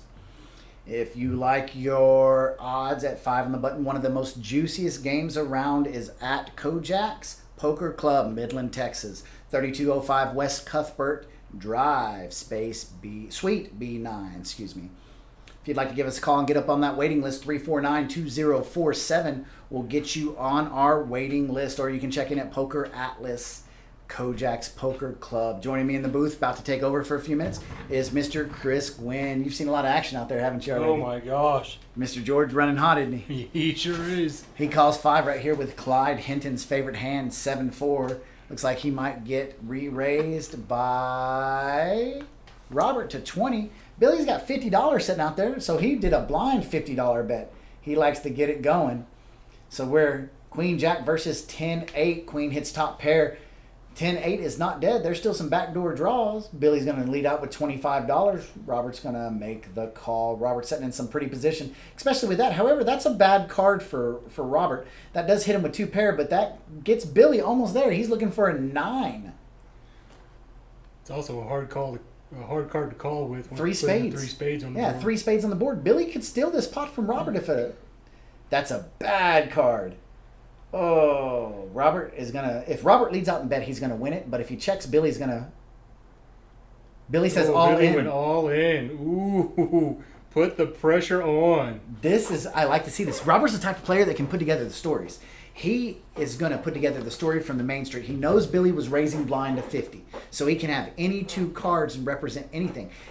I would love to see a call right here. I don't know if he's got it in his tank. That's a lot to call. Robert's got $775 with 2 pair. 3 spades on the board, 3 cards to the straight. Everything is out there. This is going to be a hand that he's going to have to think about. What do you think? Does he make the call or make the laydown? It's a tough He makes the call. He makes the call. Holy crud. That is the Kojak's moment of the night right there. Billy using his pressure.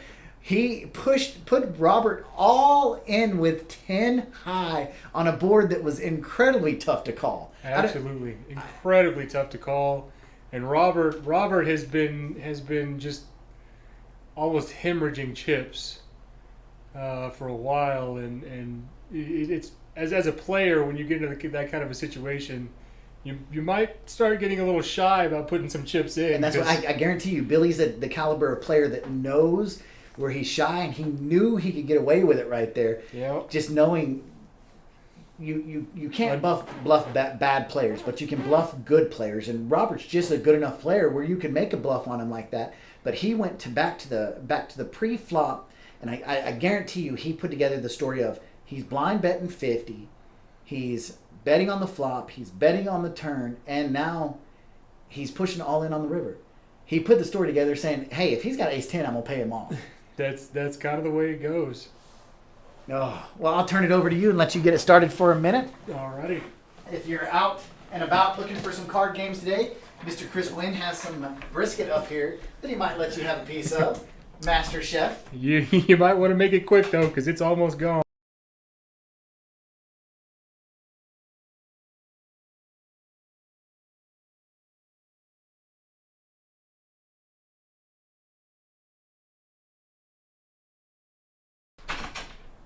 All right, sorry, had to pass on a message to Charlie there for just a second, but we are back to the action.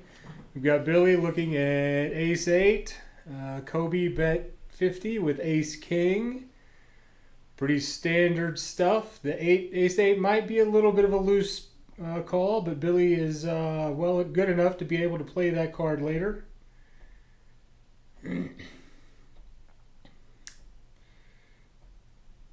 And all the way to the river, Ace King takes it with a pair of fours.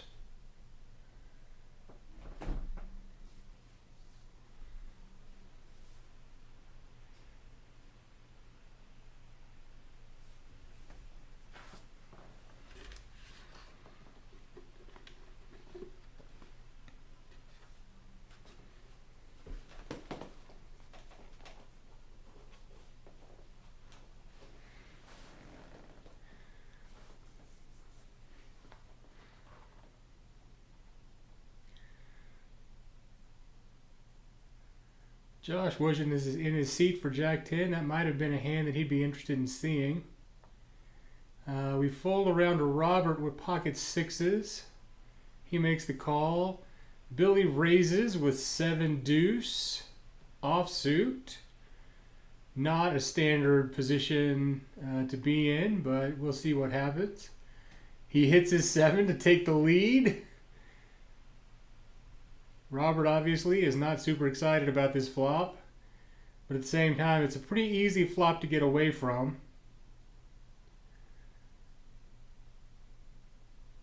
Billy, I think, threw a semi-bluff bet out there, not knowing that he was actually ahead.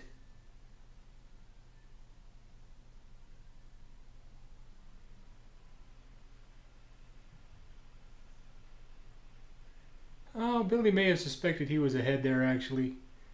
Robert checking before him. If Robert had the jack, he'd probably be betting, so it's pretty reasonable to think you might be ahead at that spot.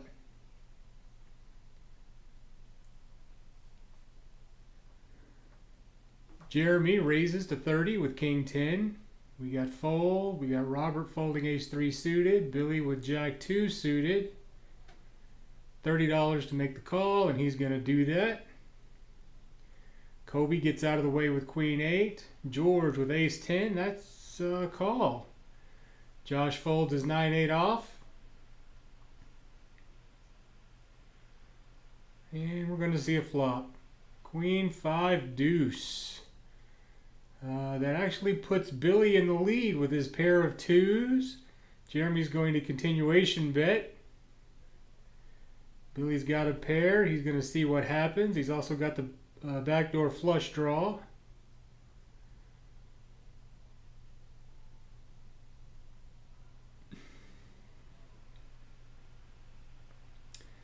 That was not a good card for Jeremy, but he's going to see bet again anyway. And he did pick up an inside straight draw, so that gives him a few more outs. And Billy doesn't like his 2 all that much, so he's going to get out of the way.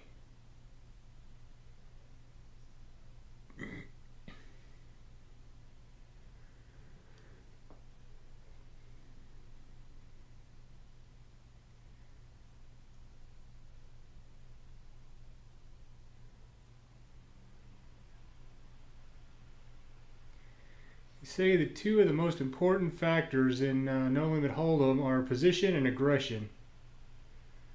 Sometimes being aggressive will get you a pot you aren't ahead in, so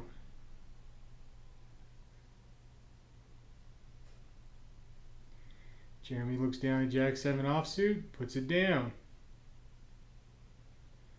Jacob with pocket 3s is going to make the call. Robert folds 8-6. Billy with king 6. He's going to raise. Looks like 25 to me. Kobe's out. George with king jack is going to come along. Josh folds, and then ace jack for JD. Oh, he hit top pair. George has top pair. But Jacob over there is sitting on a set of 3s, and he has got to love that. There's also, however, a possible flush draw out there, and he doesn't really want people to stick around, so he's going to go ahead and raise it up big. It's 200 for George to call. Is he going to make this call with top pair second kicker? With a call behind him and then a big huge raise, that could be a really tough position to be in. He can't know just how far behind he is, but it is pretty far. He folds it. JD decides to lay his down also. Jacob rakes in a pretty good pot. Looks like JD's actually still thinking about it. Nope, he goes ahead and lays it down. Jacob drags in a good pot.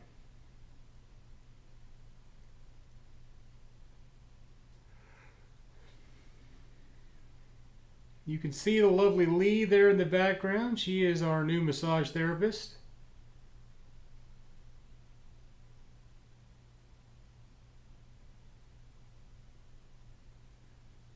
Really knows what she's doing.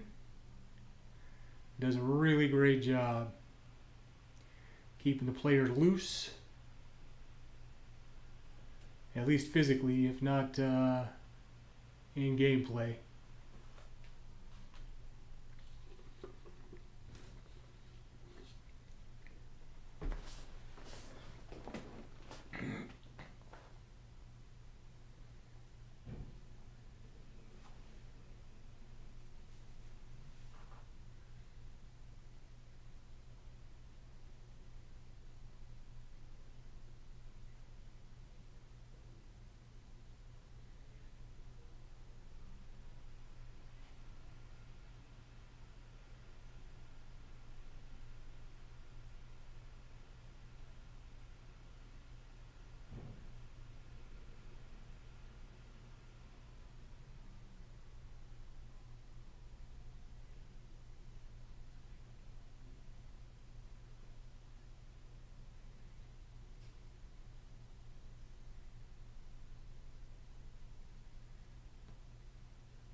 All right, we are back to the action.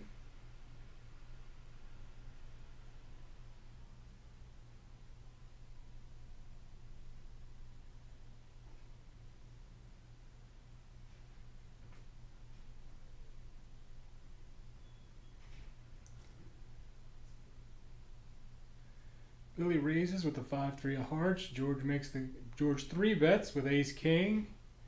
Jeremy calls with queen jack suited. Back around to Billy to make a decision. And nope, he just calls. Everybody checks the flop. Except Jeremy, who leads off 75, and then we get 2 calls. Billy is all in.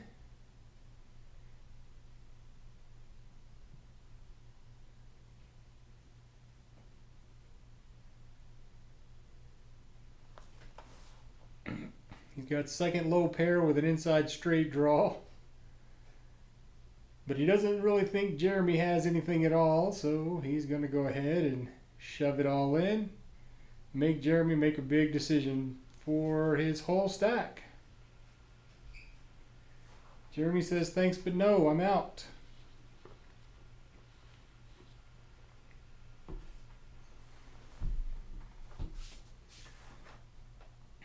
Once again, aggression can win you pots. Although in this case, Billy was actually ahead.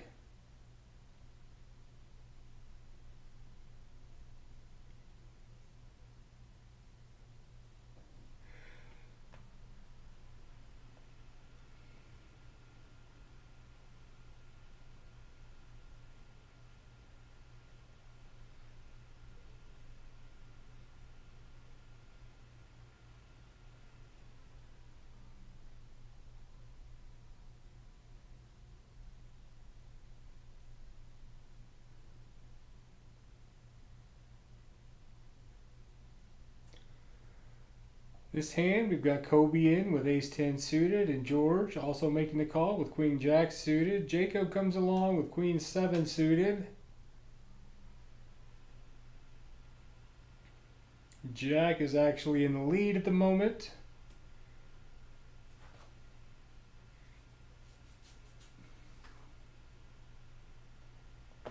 It's Kobe versus Jacob.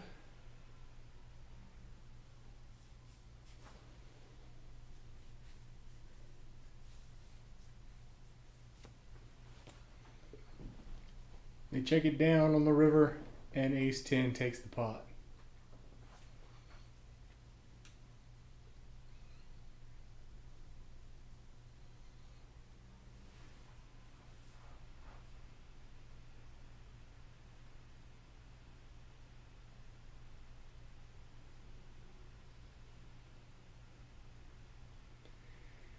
Button is back in seat 1, so we are going back to Omaha.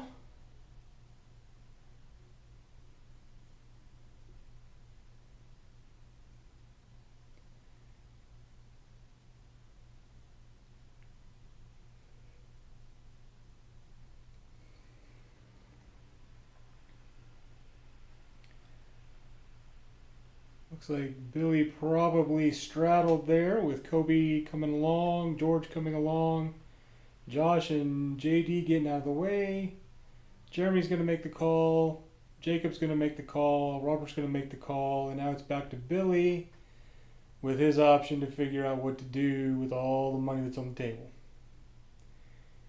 He just checks, and we go to the flop.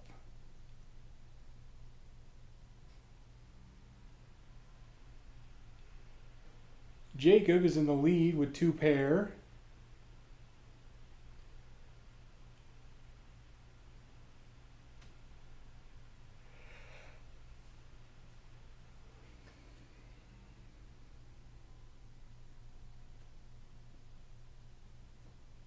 Actually, Billy's in the lead with 2 pair. Or with a straight.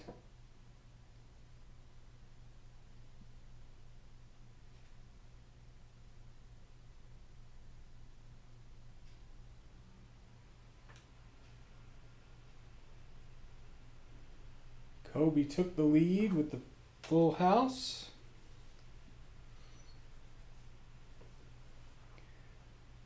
Leads out, everybody else folds.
Looks like Richard just sat down to start dealing.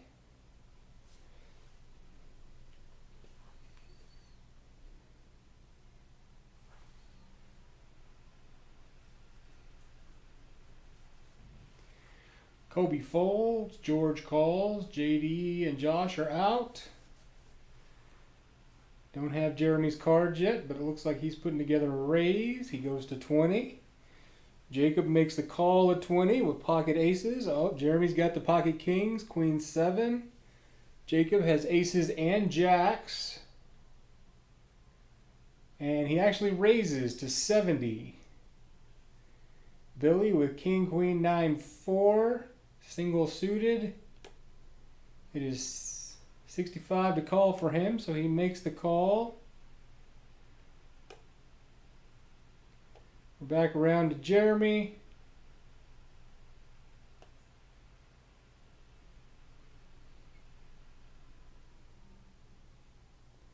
Who makes the call? Ace, deuce, deuce. Jacob has really got to like that ace. Not so much the pair of deuces. It is entirely possible, maybe even likely, that somebody has pocket deuces. Jacob just turned quad aces, so he is it. It is all about him.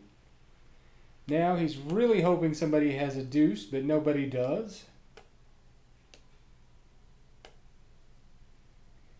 Jacob is going to have to lead out here for some amount, and he's going to bet 215.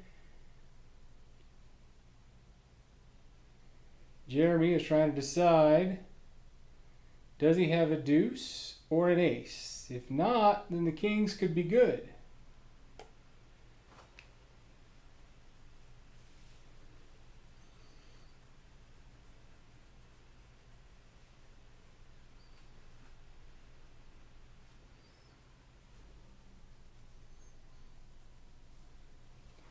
Jeremy makes the call and loses the money. And that's the way the game goes sometimes.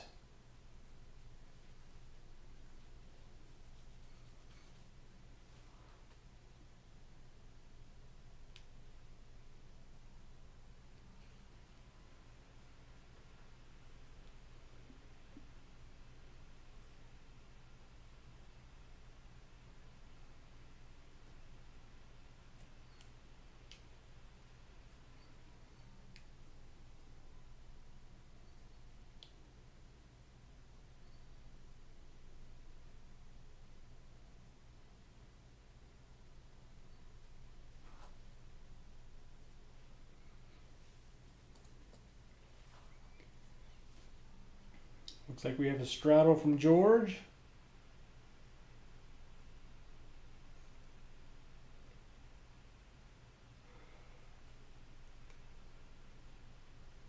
George has a pair of fives with an ace deuce.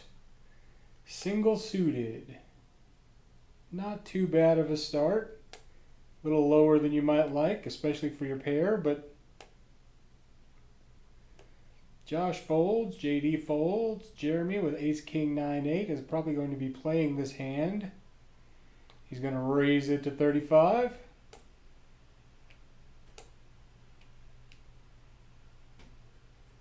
That is a pot bet. Robert with king queen with a pair of tens is going to come along. George has the option. And he's going to make the call. Jeremy, Robert, and George to the flop. We see two clubs on the flop. And it looks like that's actually good for Jeremy. He's also got a pair of eights, as well as an inside straight draw. He leads out for 75. Everybody else folds.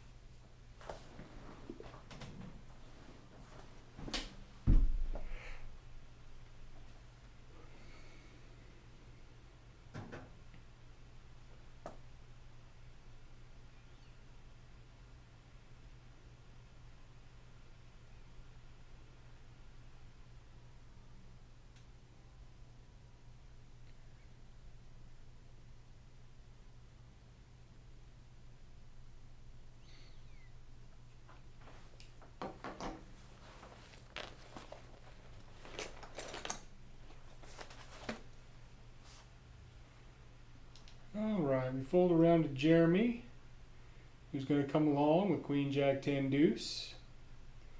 Jacob with ace king 9-4s in there. Robert's in there with a bunch of middle cards. Billy raises with ace king 6-3. George comes along with pocket queens, and we end up with 4 to the flop. Jeremy, Robert, Billy, and George. Ace Queen 5. That is really good for George. He has got to love that. Billy leads out for 75, and George is going to come along. Billy's probably testing the water to see how good his ace is. May or may not be good. And Billy just takes a commanding lead with the hearts.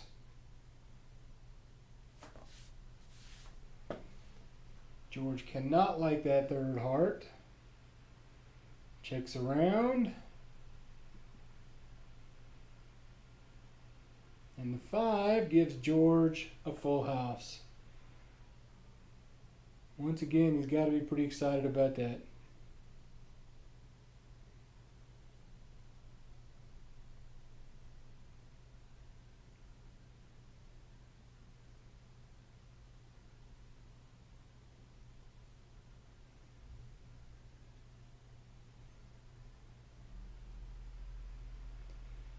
Billy calls with a flush and doesn't really like what he sees.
Robert and Billy both have top pair right now, and there's a bunch of draws out there.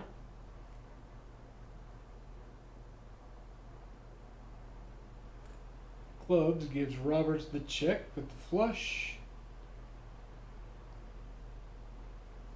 Billy throws out a big bet. Robert makes the call to win the pot.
Jeremy calls. Jacob is away from the table, so he's going to auto fold. Robert, probably going to make this call. He does. Billy is going to... Oh, Robert raised to 10. Billy is going to 3-bet to 45 with a bunch of diamonds in his hand. Folds around to Josh. Josh is double suited, ace 8, 4, 5.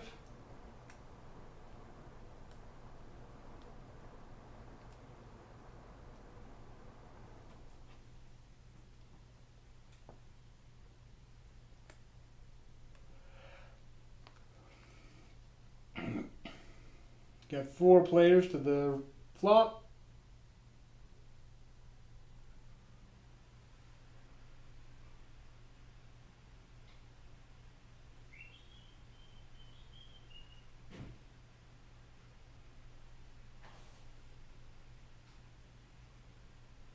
Billy is currently ahead with his pair of 2s. He's also got a backdoor flush draw, as well as an inside straight draw or 2.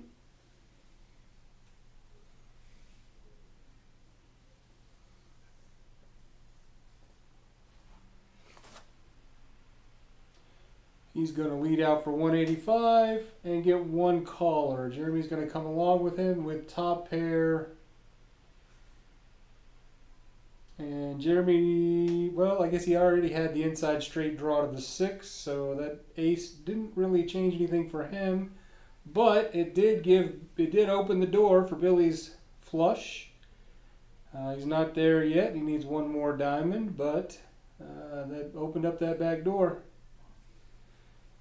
And Billy's all in for almost $1,000. He will put Jeremy all in if he's going to call. Very difficult thing for him to do at this point. Even though technically he is actually ahead.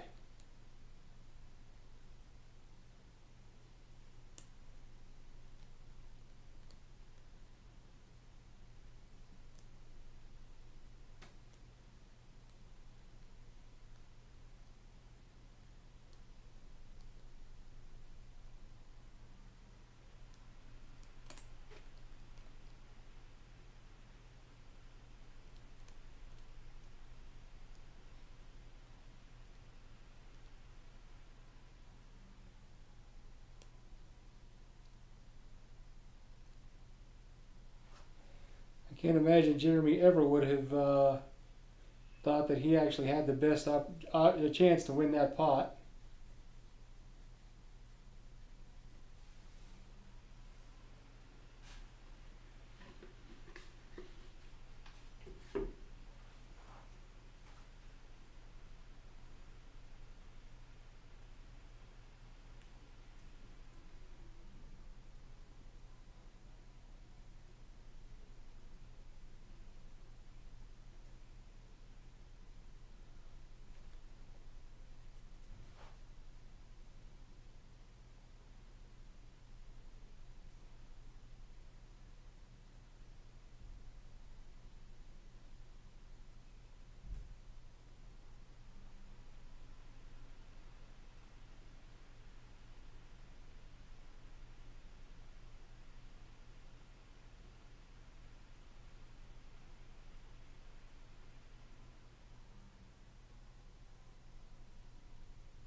Okay, well, we got some action here. We got Robert in with a pair of jacks.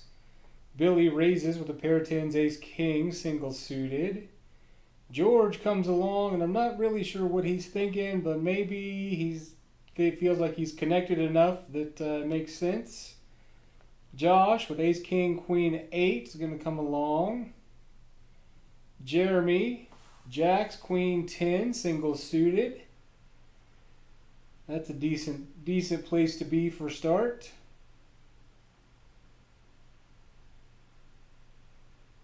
George ended up getting out of the way.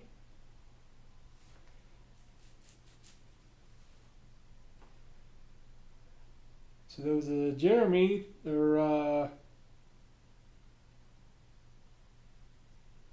got around to Billy, and Billy 3-bet. Josh is going to get out of the way. Jeremy's going to push all in with his Jacks, Queen 10.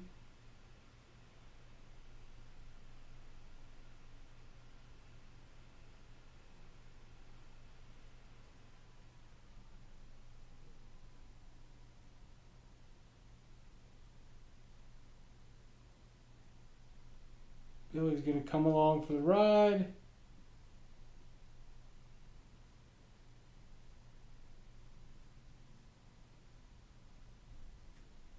Jeremy takes the pot.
We have got 6 players to the flop in this one so far.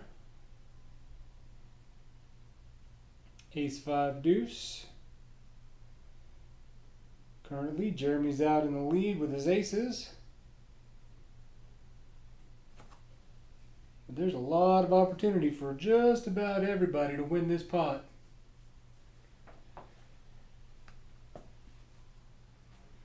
Jeremy leads out. Gets a few folders with Kobe calls. JD with 2 pair. Likes his chances pretty good, so he is going to go all in.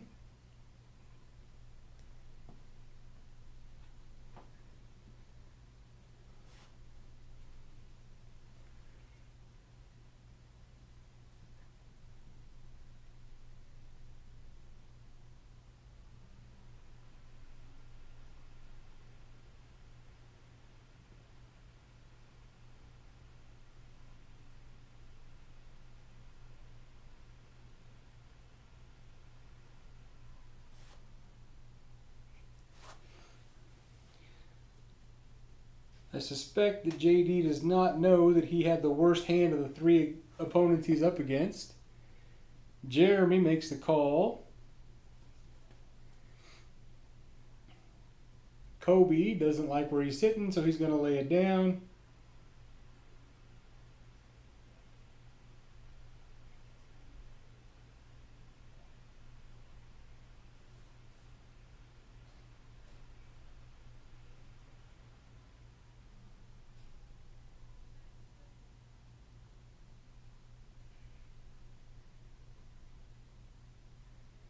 JD takes the pot.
All right, we are back to Hold'em. Kobe is ahead in this hand with pocket eights, but he probably doesn't realize that. Just a little continuation bit, see where he stands. George with ace king is quite likely to come along here. He's got two overs. He may or may not like the two hearts on the board. Jeremy with 10-5 is almost assuredly just going to fold when it comes around to him. Nope. Everybody's in. Check, check. Check for Jeremy. Check, check, check on the river. Pocket eights takes it down.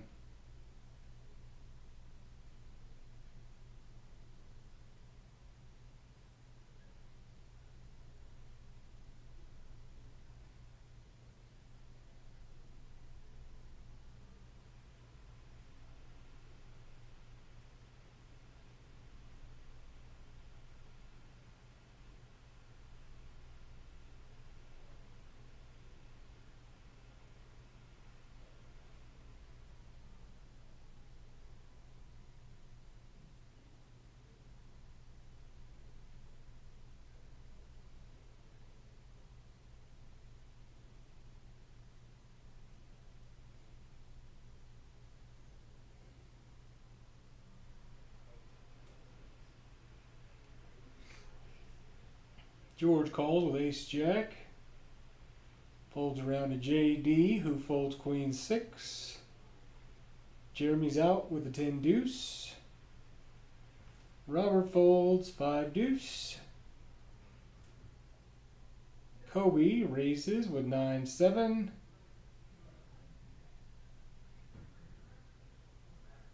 George 3 bets and Kobe folds.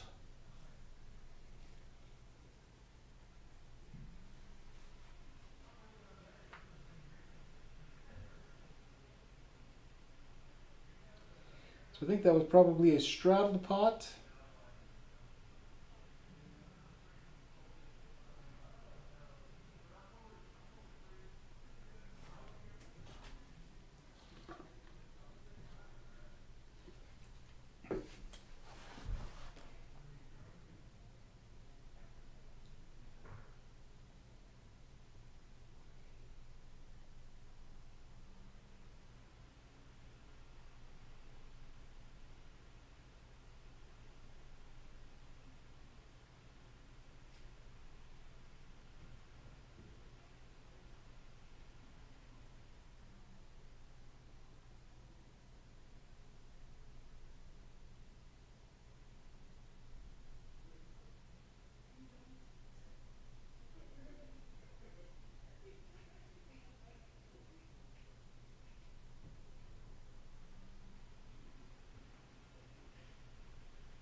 Josh leads out under the gun with 9-6 suited.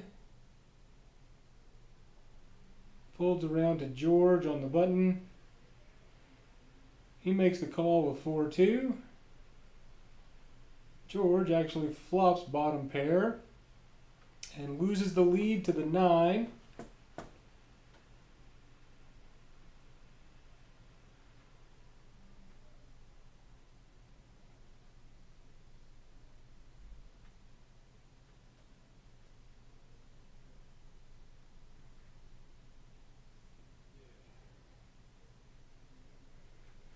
George says he can't go along with bottom pair, little bitty kicker.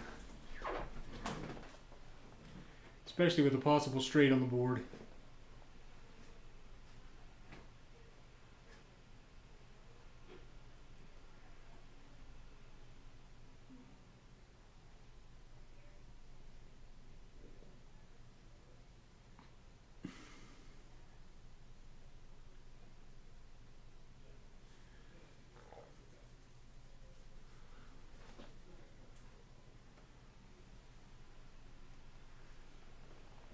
Next hand folds around to Kobe, who looks down at ace queen offsuit, and he's going to come in. Raises to 15. George folds, and Josh comes along with 6-4.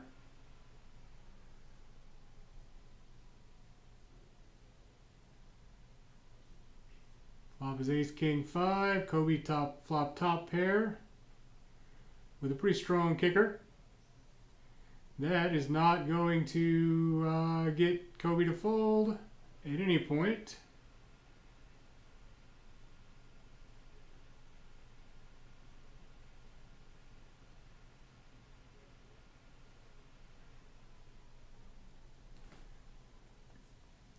Kobe leads out, Josh folds.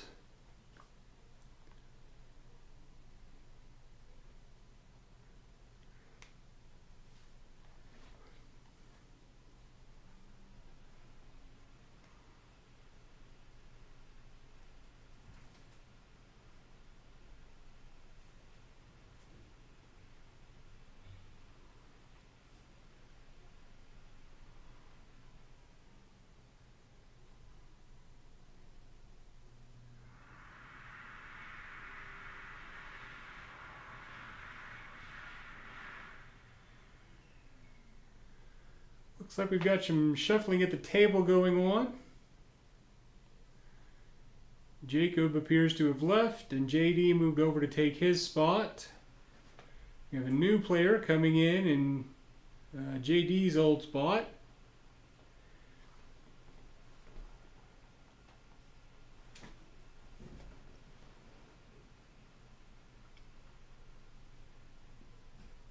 That new player will be Christian. He's going to raise with the queen 3. JD calls with pocket 7s. And we'll see what happens here. Check, check. Not terribly unusual there. 4 comes out. Christian leads out. JD comes along.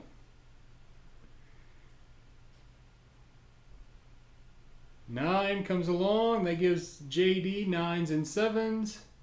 Christian could steal this pot with a bet, but it looks like JD's thinking about calling, and he does. So he goes ahead and takes down the pot.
All right, next hand, we are back to Omaha.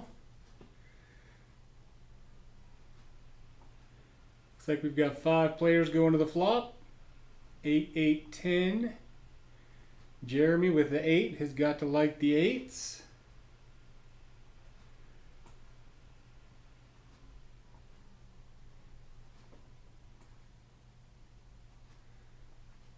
Probably not super stoked about the 8s now because there's all kinds of possible straights out there. JD has one of them, for the matter of fact, with the 9 queen.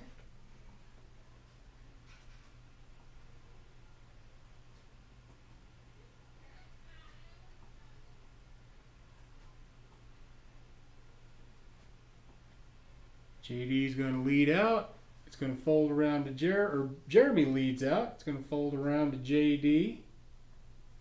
Or JD calls and if everybody else folds.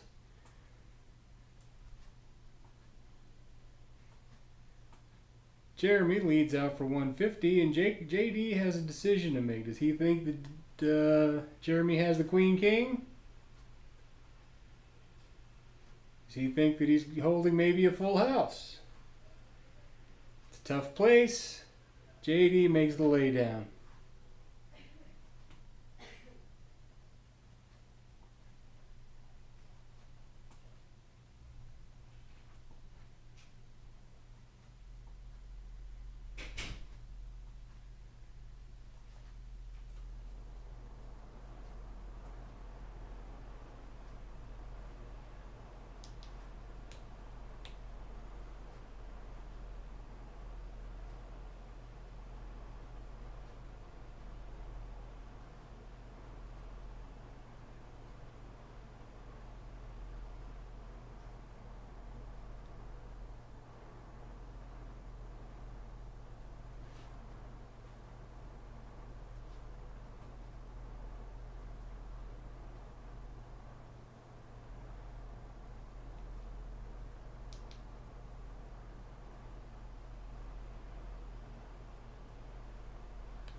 Looks like we've got 4 to the flop here.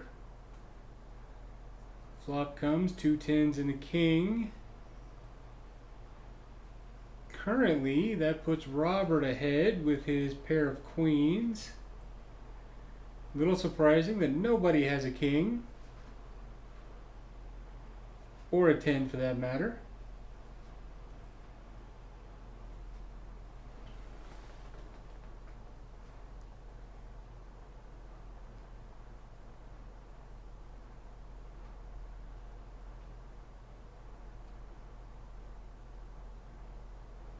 I think at this point, whoever bets is probably going to win this pot.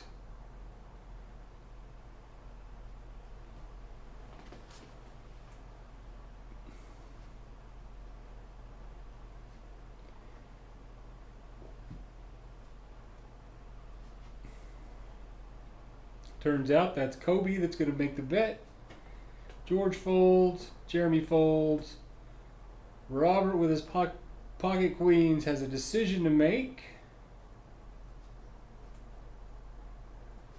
Kobe with his pocket jacks may actually think he's ahead.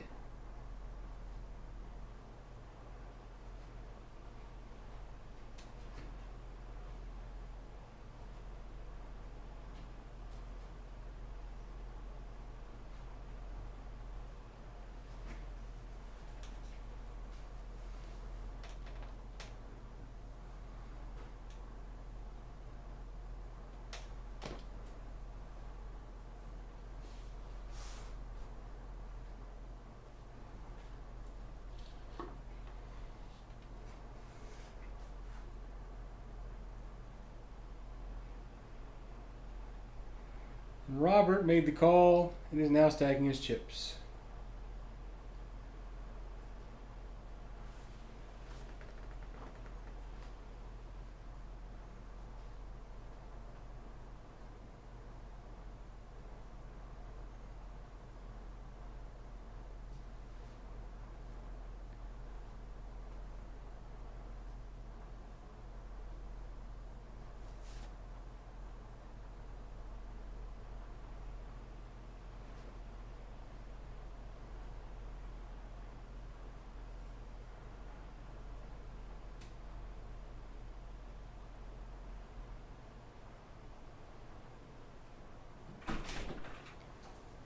What's going on? You ready for a swappity swap? I could handle a swappity swap. All right. Been looking for my keys for about 30 minutes. What do we got going here? We got 3 people in to see the flop. We got pocket kings, we got pocket jacks, And we got Jeremy. and Jeremy. Surprised Jeremy didn't flop trips right there. However, nobody's got a queen, nobody's got a 3. Pocket kings are still in the overwhelming lead. Backdoor spade draw for Jeremy.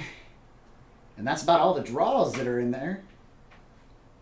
Yeah, with queen 3-3, there's not a whole lot of opportunity for draw. Nope, Jeremy leads out with $45. Robert's going to make the call. Turn card comes out, a king of spades. That's going to go ahead and give Robert the check mark on the turn. And look at this, Jeremy's reaching for chips. $270 in the pot. He looks like he bets about $115, going to be $135. Robert does make the call as he is running hot tonight. He caught Billy earlier on, and he's continuing that in with Jeremy. River card, a queen. That completes Robert's kings full of queens. The only thing he's got to be worried about is pocket queens in Jeremy's hand, but the probability of that is extremely low. Or pocket 3s. Yeah, we're pocket 3s. I forgot about that one. Oh, that'd be sick. Quads over quads. So action is on Mr. Jeremy. And he's thinking long and hard about this. I wonder if he's going to try to make a move. Oh, he does check. And Robert's not going to let the check go through. Probability is so low on pocket queens, pocket 3s. He's going to lead out with $150. Yeah, We know Jeremy. No possible way he gets paid here. I would love to see a pot right here. You know, it's just good for the game. I'm not wishing he loses money, but man, if he potted this right here, what would that be? 450 plus 555? No, that 450 plus 405. So that'd be 855. That would be disgusting. That would be a hard call, even with king, because you got to think the only thing that could be potting here is with king, queen, queens, or 3s. Yeah. I beat 1 out of 3. Yeah, that's about it. Oh. But Jeremy wisely lays it down. And Robert's at 3K. We just updated the chip counts just a few minutes ago. Got them back to where they were. A couple of them got a little jiggity. So we got them all fixed. And just like that, we'll be making a change. Mr. Chris Gwynn is going to go out there and keep the tablet. And Mr. Josh is going to head on in here to bring you home. Chris, we've got about 20 more minutes on that table. So button is on Josh Drake. So when the button reaches seat 9, not this one, but the next round, that's when we'll call it game. We'll move them over to table number 3, okay? Alrighty. Alrighty, we're back to action. Still on PLO. Buttons on Josh Drake. Actions over to Christian. He makes the fold. Jeremy looks down at King Jack. The Kojak with the 10 deuce. The Kojak with Doyle Brunson. He's going to pot it up, make it $15. Bets the pot. Mr. John makes the fold. Robert looks down at Jack 944. He makes the call. Colby with aces. He understands that aces aren't the strongest hand out there, so he makes the call, as does George with a bunch of connected cards. And Mr. Drake looks down at ace king 10-6 with a nut flush heart draw. Flop comes out. Queen, Jack, 10. Broadway for Josh Drake. Colby's got the nut club draw with the ace 7 of clubs over there, setting 34% to win. Josh Drake is 47% to win. Jeremy's going to lead out with King Jack 10. He's got 2 pair with the open-ended draw. And Josh Drake leads out with the made hand already. So Colby led out. Josh raises. Jeremy makes the call. And now action's on Colby. That's a tough hand to lay down, and he's going to lay down the nut clubs draw. He knows there's King 9, 9, 8, and Ace King somewhere possibly out there. So we are now heads up Josh Drake and Jeremy Clark. $900 in the pot. A 5 of hearts, no help to anybody comes on the turn. Jeremy's going to check it. Mr. Drake is not going to let a check stand by. He's going to bet $500. A little over half pot. 800 was in there. Action's now at $1.4 thousand. $1.4 thousand.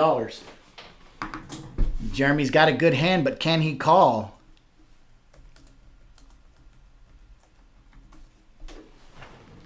And he's thinking about it. Jeremy's got $795. So if he does make this call, he might as well push it all in.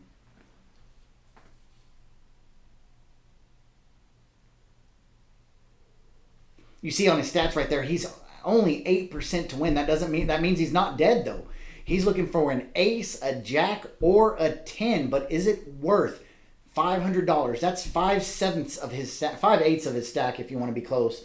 But that's almost his whole stack. He might as well just push it all in, and that's what's running through his head as we speak right there. I got $795.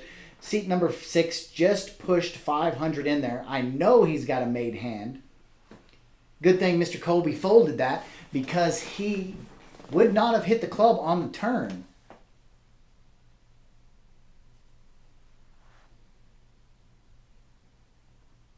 And it looks like Jeremy's going to make the call. It does look like he's going to make the call. He hasn't yet, but it looks like he's kind of getting the relevance of where he stands versus how much was bet. And that's over half of Josh's stack too. He's got all the rights in the world. He's trying to push the flush draw out of there, which he doesn't know. If he knew what Jeremy had, he might have bet a little softer. He got the flush draw to fold. Man, I cannot talk. But he's already got the flush draw to fold on the flop, and now he's facing a less hand that's only 8% to win.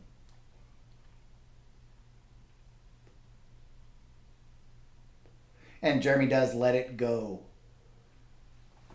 I wish we had the ability to see the river card. That would be really awesome.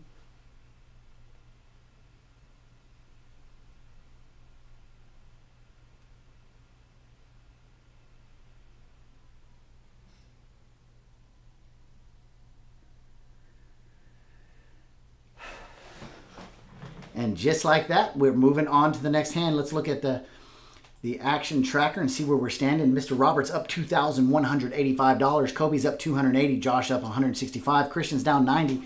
Jeremy's down a little over, almost $1,400.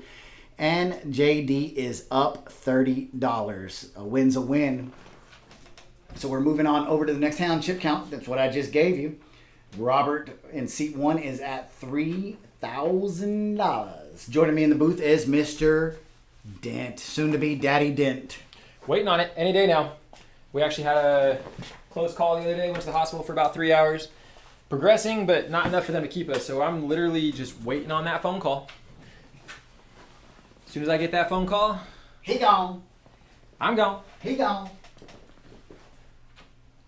The next time the button hits seat 9, not this time, but the next time we're done. Okay. Okay. So we got just over 1 orbit left. And then we're going to be done for the night. Got a couple really big hands going into this. Jeremy's going to 3-bet to 40 pre-flop with ace, jack, jack, deuce. His ace is suited. Robert calls with king 7, 5, 4. 7 high flush draw. Christian with the ace, king 10, 3. Flop is 9 of spades, 8 of diamonds, 3 of diamonds. Christian now looks like he takes the lead with trip threes with an ace kicker. Robert still has his 7 high flush draw. Not sure he'd be willing to stay in there for that. Although at the same time, it looks like he's looking at betting this. Takes a little stab at it. He bets $40. Christian, of course, is going to be coming along. Whether or not he raises is yet to be seen. Does look like he opts to raise. Raises to $100. 60 more back to Robert. Robert also has a 6 for a gut shot straight, whether or not he thinks that's going to be good. Robert does call. River is going to be another 8. Christian is going to take it down with trip threes and an ace kicker.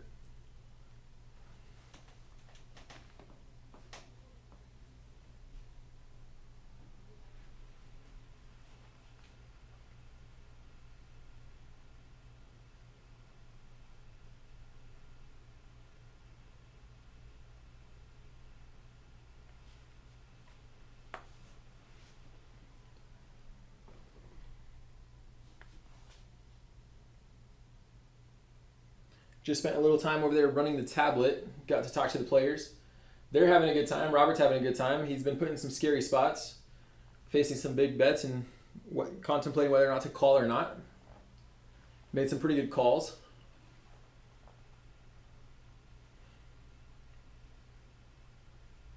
Speaking of Robert, looks down at pocket kings, one of which is suited. He's got the king high spades. Kobe, on the other hand, has ace high spades, ace queen jack 10. He's going to raise to 25. George comes along with pocket 10s and an 8-3. Christian folds. Jeremy calls. JD's going to call. We have all of the nut flushes out right now, is what it looks like.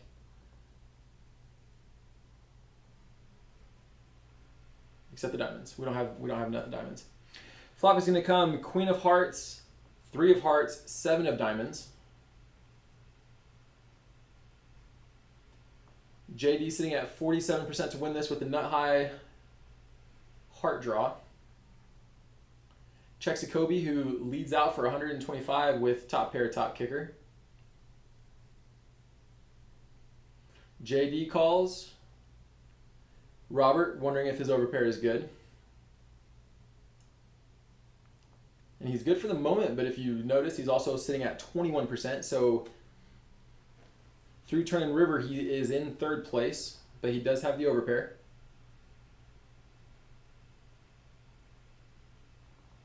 And he goes ahead and lays it down. Turn card is the 6 of hearts. So JD gets there with the nut hearts. It goes check, check. 10 of spades on the river. Clean run out, so he is holding the nuts. He's going to go ahead and bet 375. Kobe does river top 2 pair, and it did go check, check on the turn. So he might call here with top 2, seeing as how the action checked through on the turn.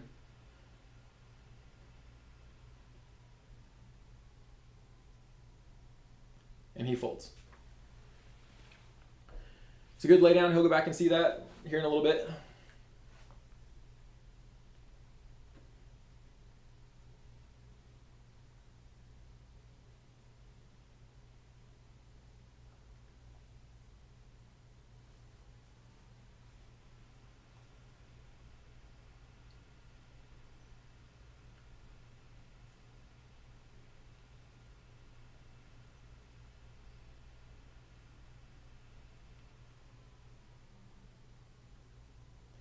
Button does move over to JD. This will be our last hand of PLO, and then we have one more orbit of No Limit Hold'em, and that will conclude our stream for the evening.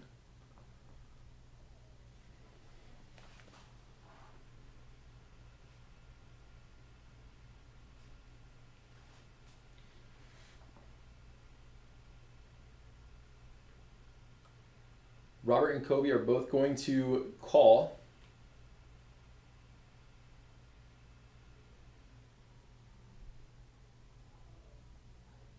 George is out. Josh calls. Action over to Christian. Christian folds. Jeremy with pocket kings and a 10-7 with one of his kings suited raises to 30. JD calls the additional 25. Robert calls. Kobe calls. Josh calls. We've been seeing this a lot tonight where we have a lot of limps, one person raises, and then almost everyone is going to be calling after that. Flop comes out. Queen of hearts, 6 of diamonds, 5 of clubs.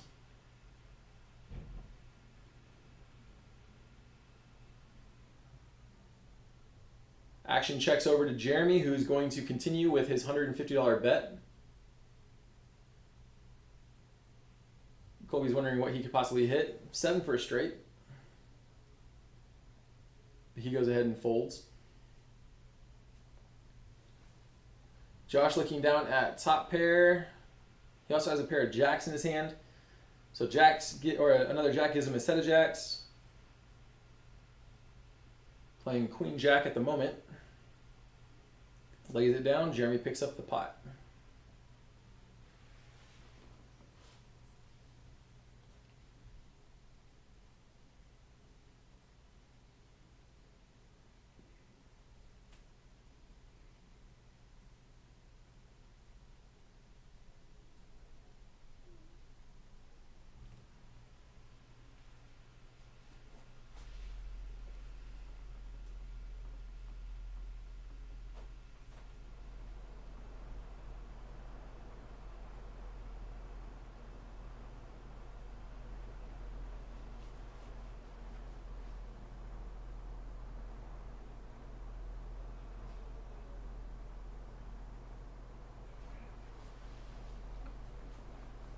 This will be our last round. We are on Hold'em.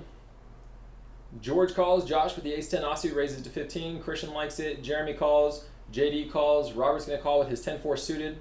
And George calls. 6 ways to the flop. Flop comes out. Queen 3-3 is what it looks like. They are all checking around pretty quickly. King of clubs on the turn.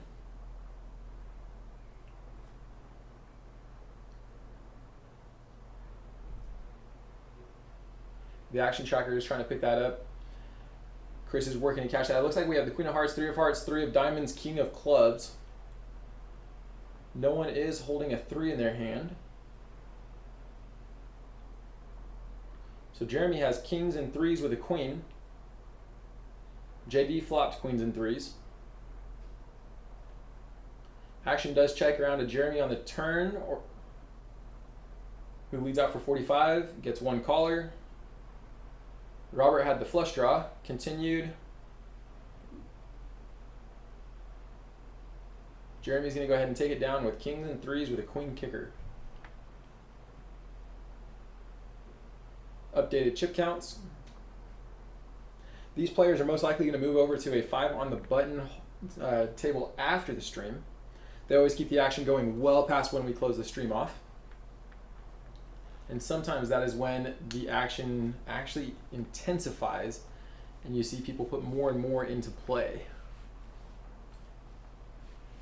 We've seen some pretty crazy post-stream games continue late into the evening.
Couple big hands. Flop comes king of diamonds, 8 of diamonds, deuce of hearts. So George has a pair of 8s. Josh has top pair, top kicker.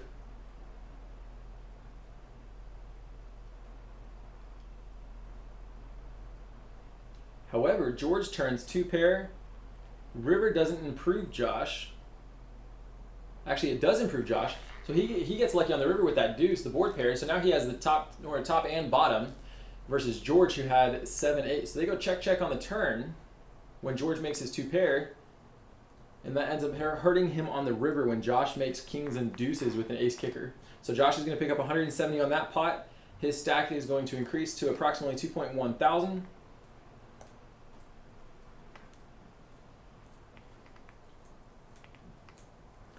And we will move on to the next hand. We've got approximately 5 more hands left in the evening.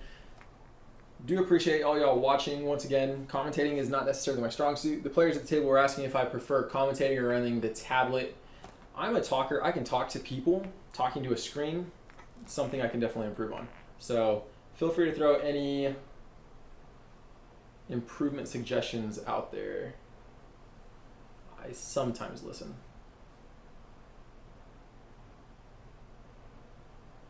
So JD looks at Treyway with the 9-6 suited, and it looks like he is going to raise to $15.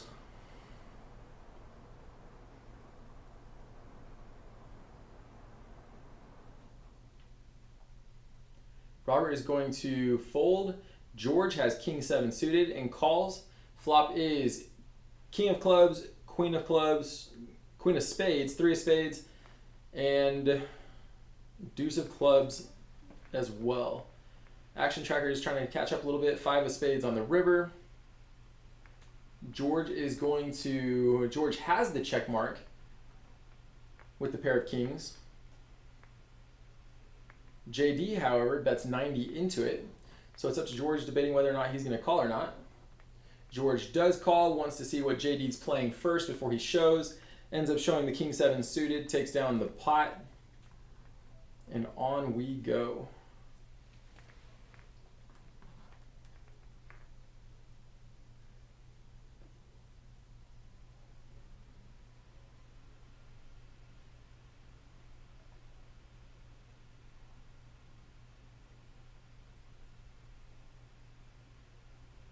Hand number 65 on the evening. We've got approximately 4 more left for the end of the stream.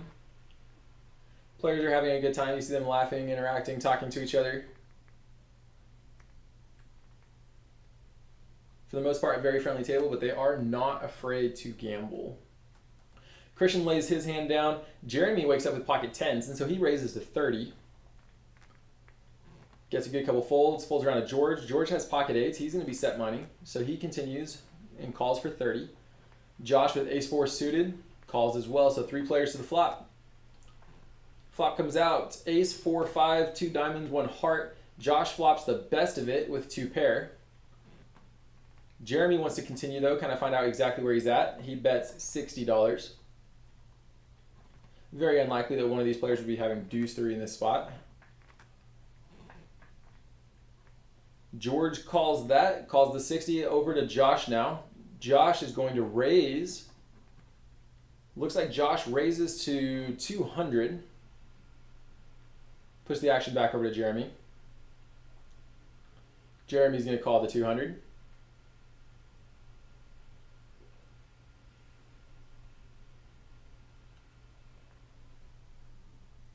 George is not going to want to lay this one down, but at the same time doesn't want to commit the other 140 to this pot, so he does.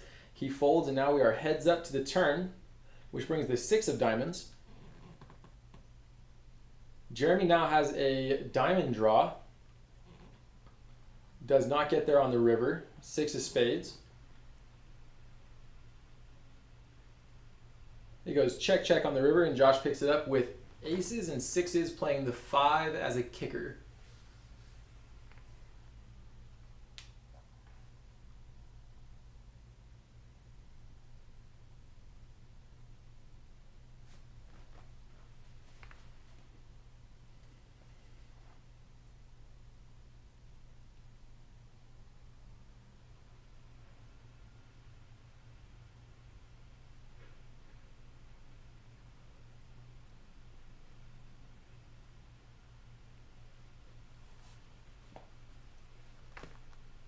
Jeremy looks down at pocket threes, calls the $5. Robert's folding. 7-8 suited for Colby. He raises to $10. George comes along with 7-3 suited. Josh calls with ace deuce suited. Christian calls. Jeremy looks like he's going to go ahead and 3-bet to $30 with pocket threes. Kobe, George, Josh, and Christian all call. So we are going 5 players to the flop. Several players looking to set mine. Flop comes 9 of clubs, 8 of spades, deuce of hearts.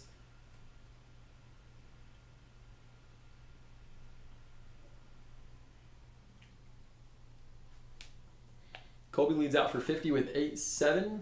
So he flops a pair of 8s. Christian flops a pair of 9s. He's calling. Jeremy called as well. Turn does improve Kobe to 2 pair. Now he's playing 7s and 8s. Leads out for 120. So he bets flop, bets turn. Action over to Christian, who now has the open-ended straight draw to go along with his top pair. You see there, Christian has 12 outs to get there on the river. At this point, Jeremy goes ahead and lays it down. The 4 of hearts on the river. Colby is going to lock it up with 2 pair. He led both streets so far. Leads final street for $200. Now Christian's looking at his top pair, wondering if he might be good. So Christian flops top pair. Kobe turns 2 pair though. Christian sniffs that one out and goes ahead and lays that one down. Kobe picks up $340 to increase the size of his chip stack.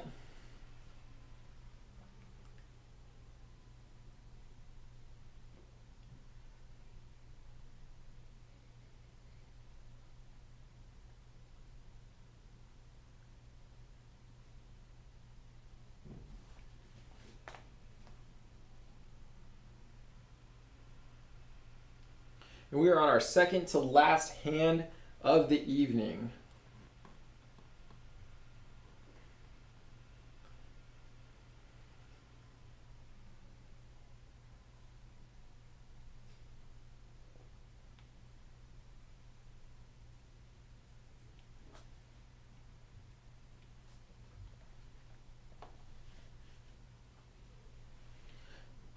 Three players of the flop. We have ace, queen, 5-4, and 7 deuce. 7 deuce has made a couple appearances tonight.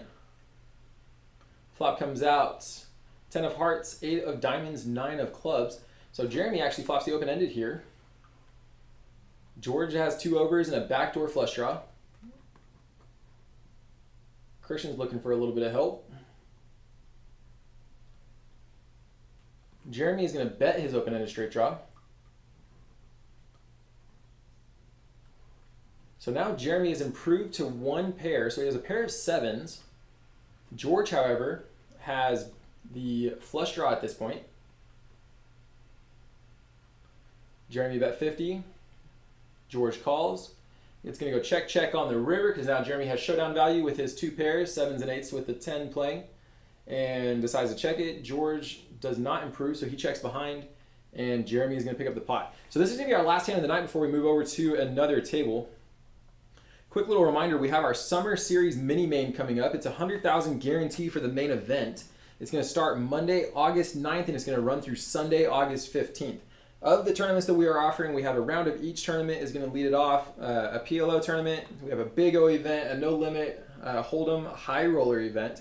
Several satellites will be occurring the entire time so that we can try to get people satellite tickets into the main event. Event number 5, the main event is day 1A and day 1B is going to start Friday, August 13th. And day 1C and 1D is going to be Saturday the 14th. And then day 2 of the main event is going to take place Sunday, August 15th. You're not going to want to miss this. It's a 100,000 guarantee, but at the same time, all of our guarantees have been met and superseded. So these series always bring lots of action. It translates over into the cash games. So you're not going to want to miss the action both in cash and in the tournament events. For our last hand of the evening, Robert has ace-10 offsuit, Jeremy has queen-3 offsuit, and JD has ace-10 offsuit. So flop of 9-6-5 rainbow. JD and Robert are both ahead with their overs and ace-high. Robert checks. Jeremy, not wanting to check on the last hand of the night, bets $40. I apologize. Robert bets 40. Jeremy raises to 80. Robert's going to quickly fold. Wanted to pull a move for the last hand of the night. Gets caught with his hand in the cookie jar. And Jeremy takes down the last hand of the evening. Once again, thank you for watching. We do appreciate you sticking through this with us. Hope you enjoyed some of those massive bluffs that we saw throughout the night. There were some big hands. I went and asked George what it was like flopping quads, and he had a lot to say. At the same time, Kobe did not like that particular hand, so he voiced his opinion as well, talking about how he did not appreciate turning 10s full against quad kings. So thank you for tuning in. Hope you all enjoy the rest of your beautiful Saturday evening, and we will see y'all next week.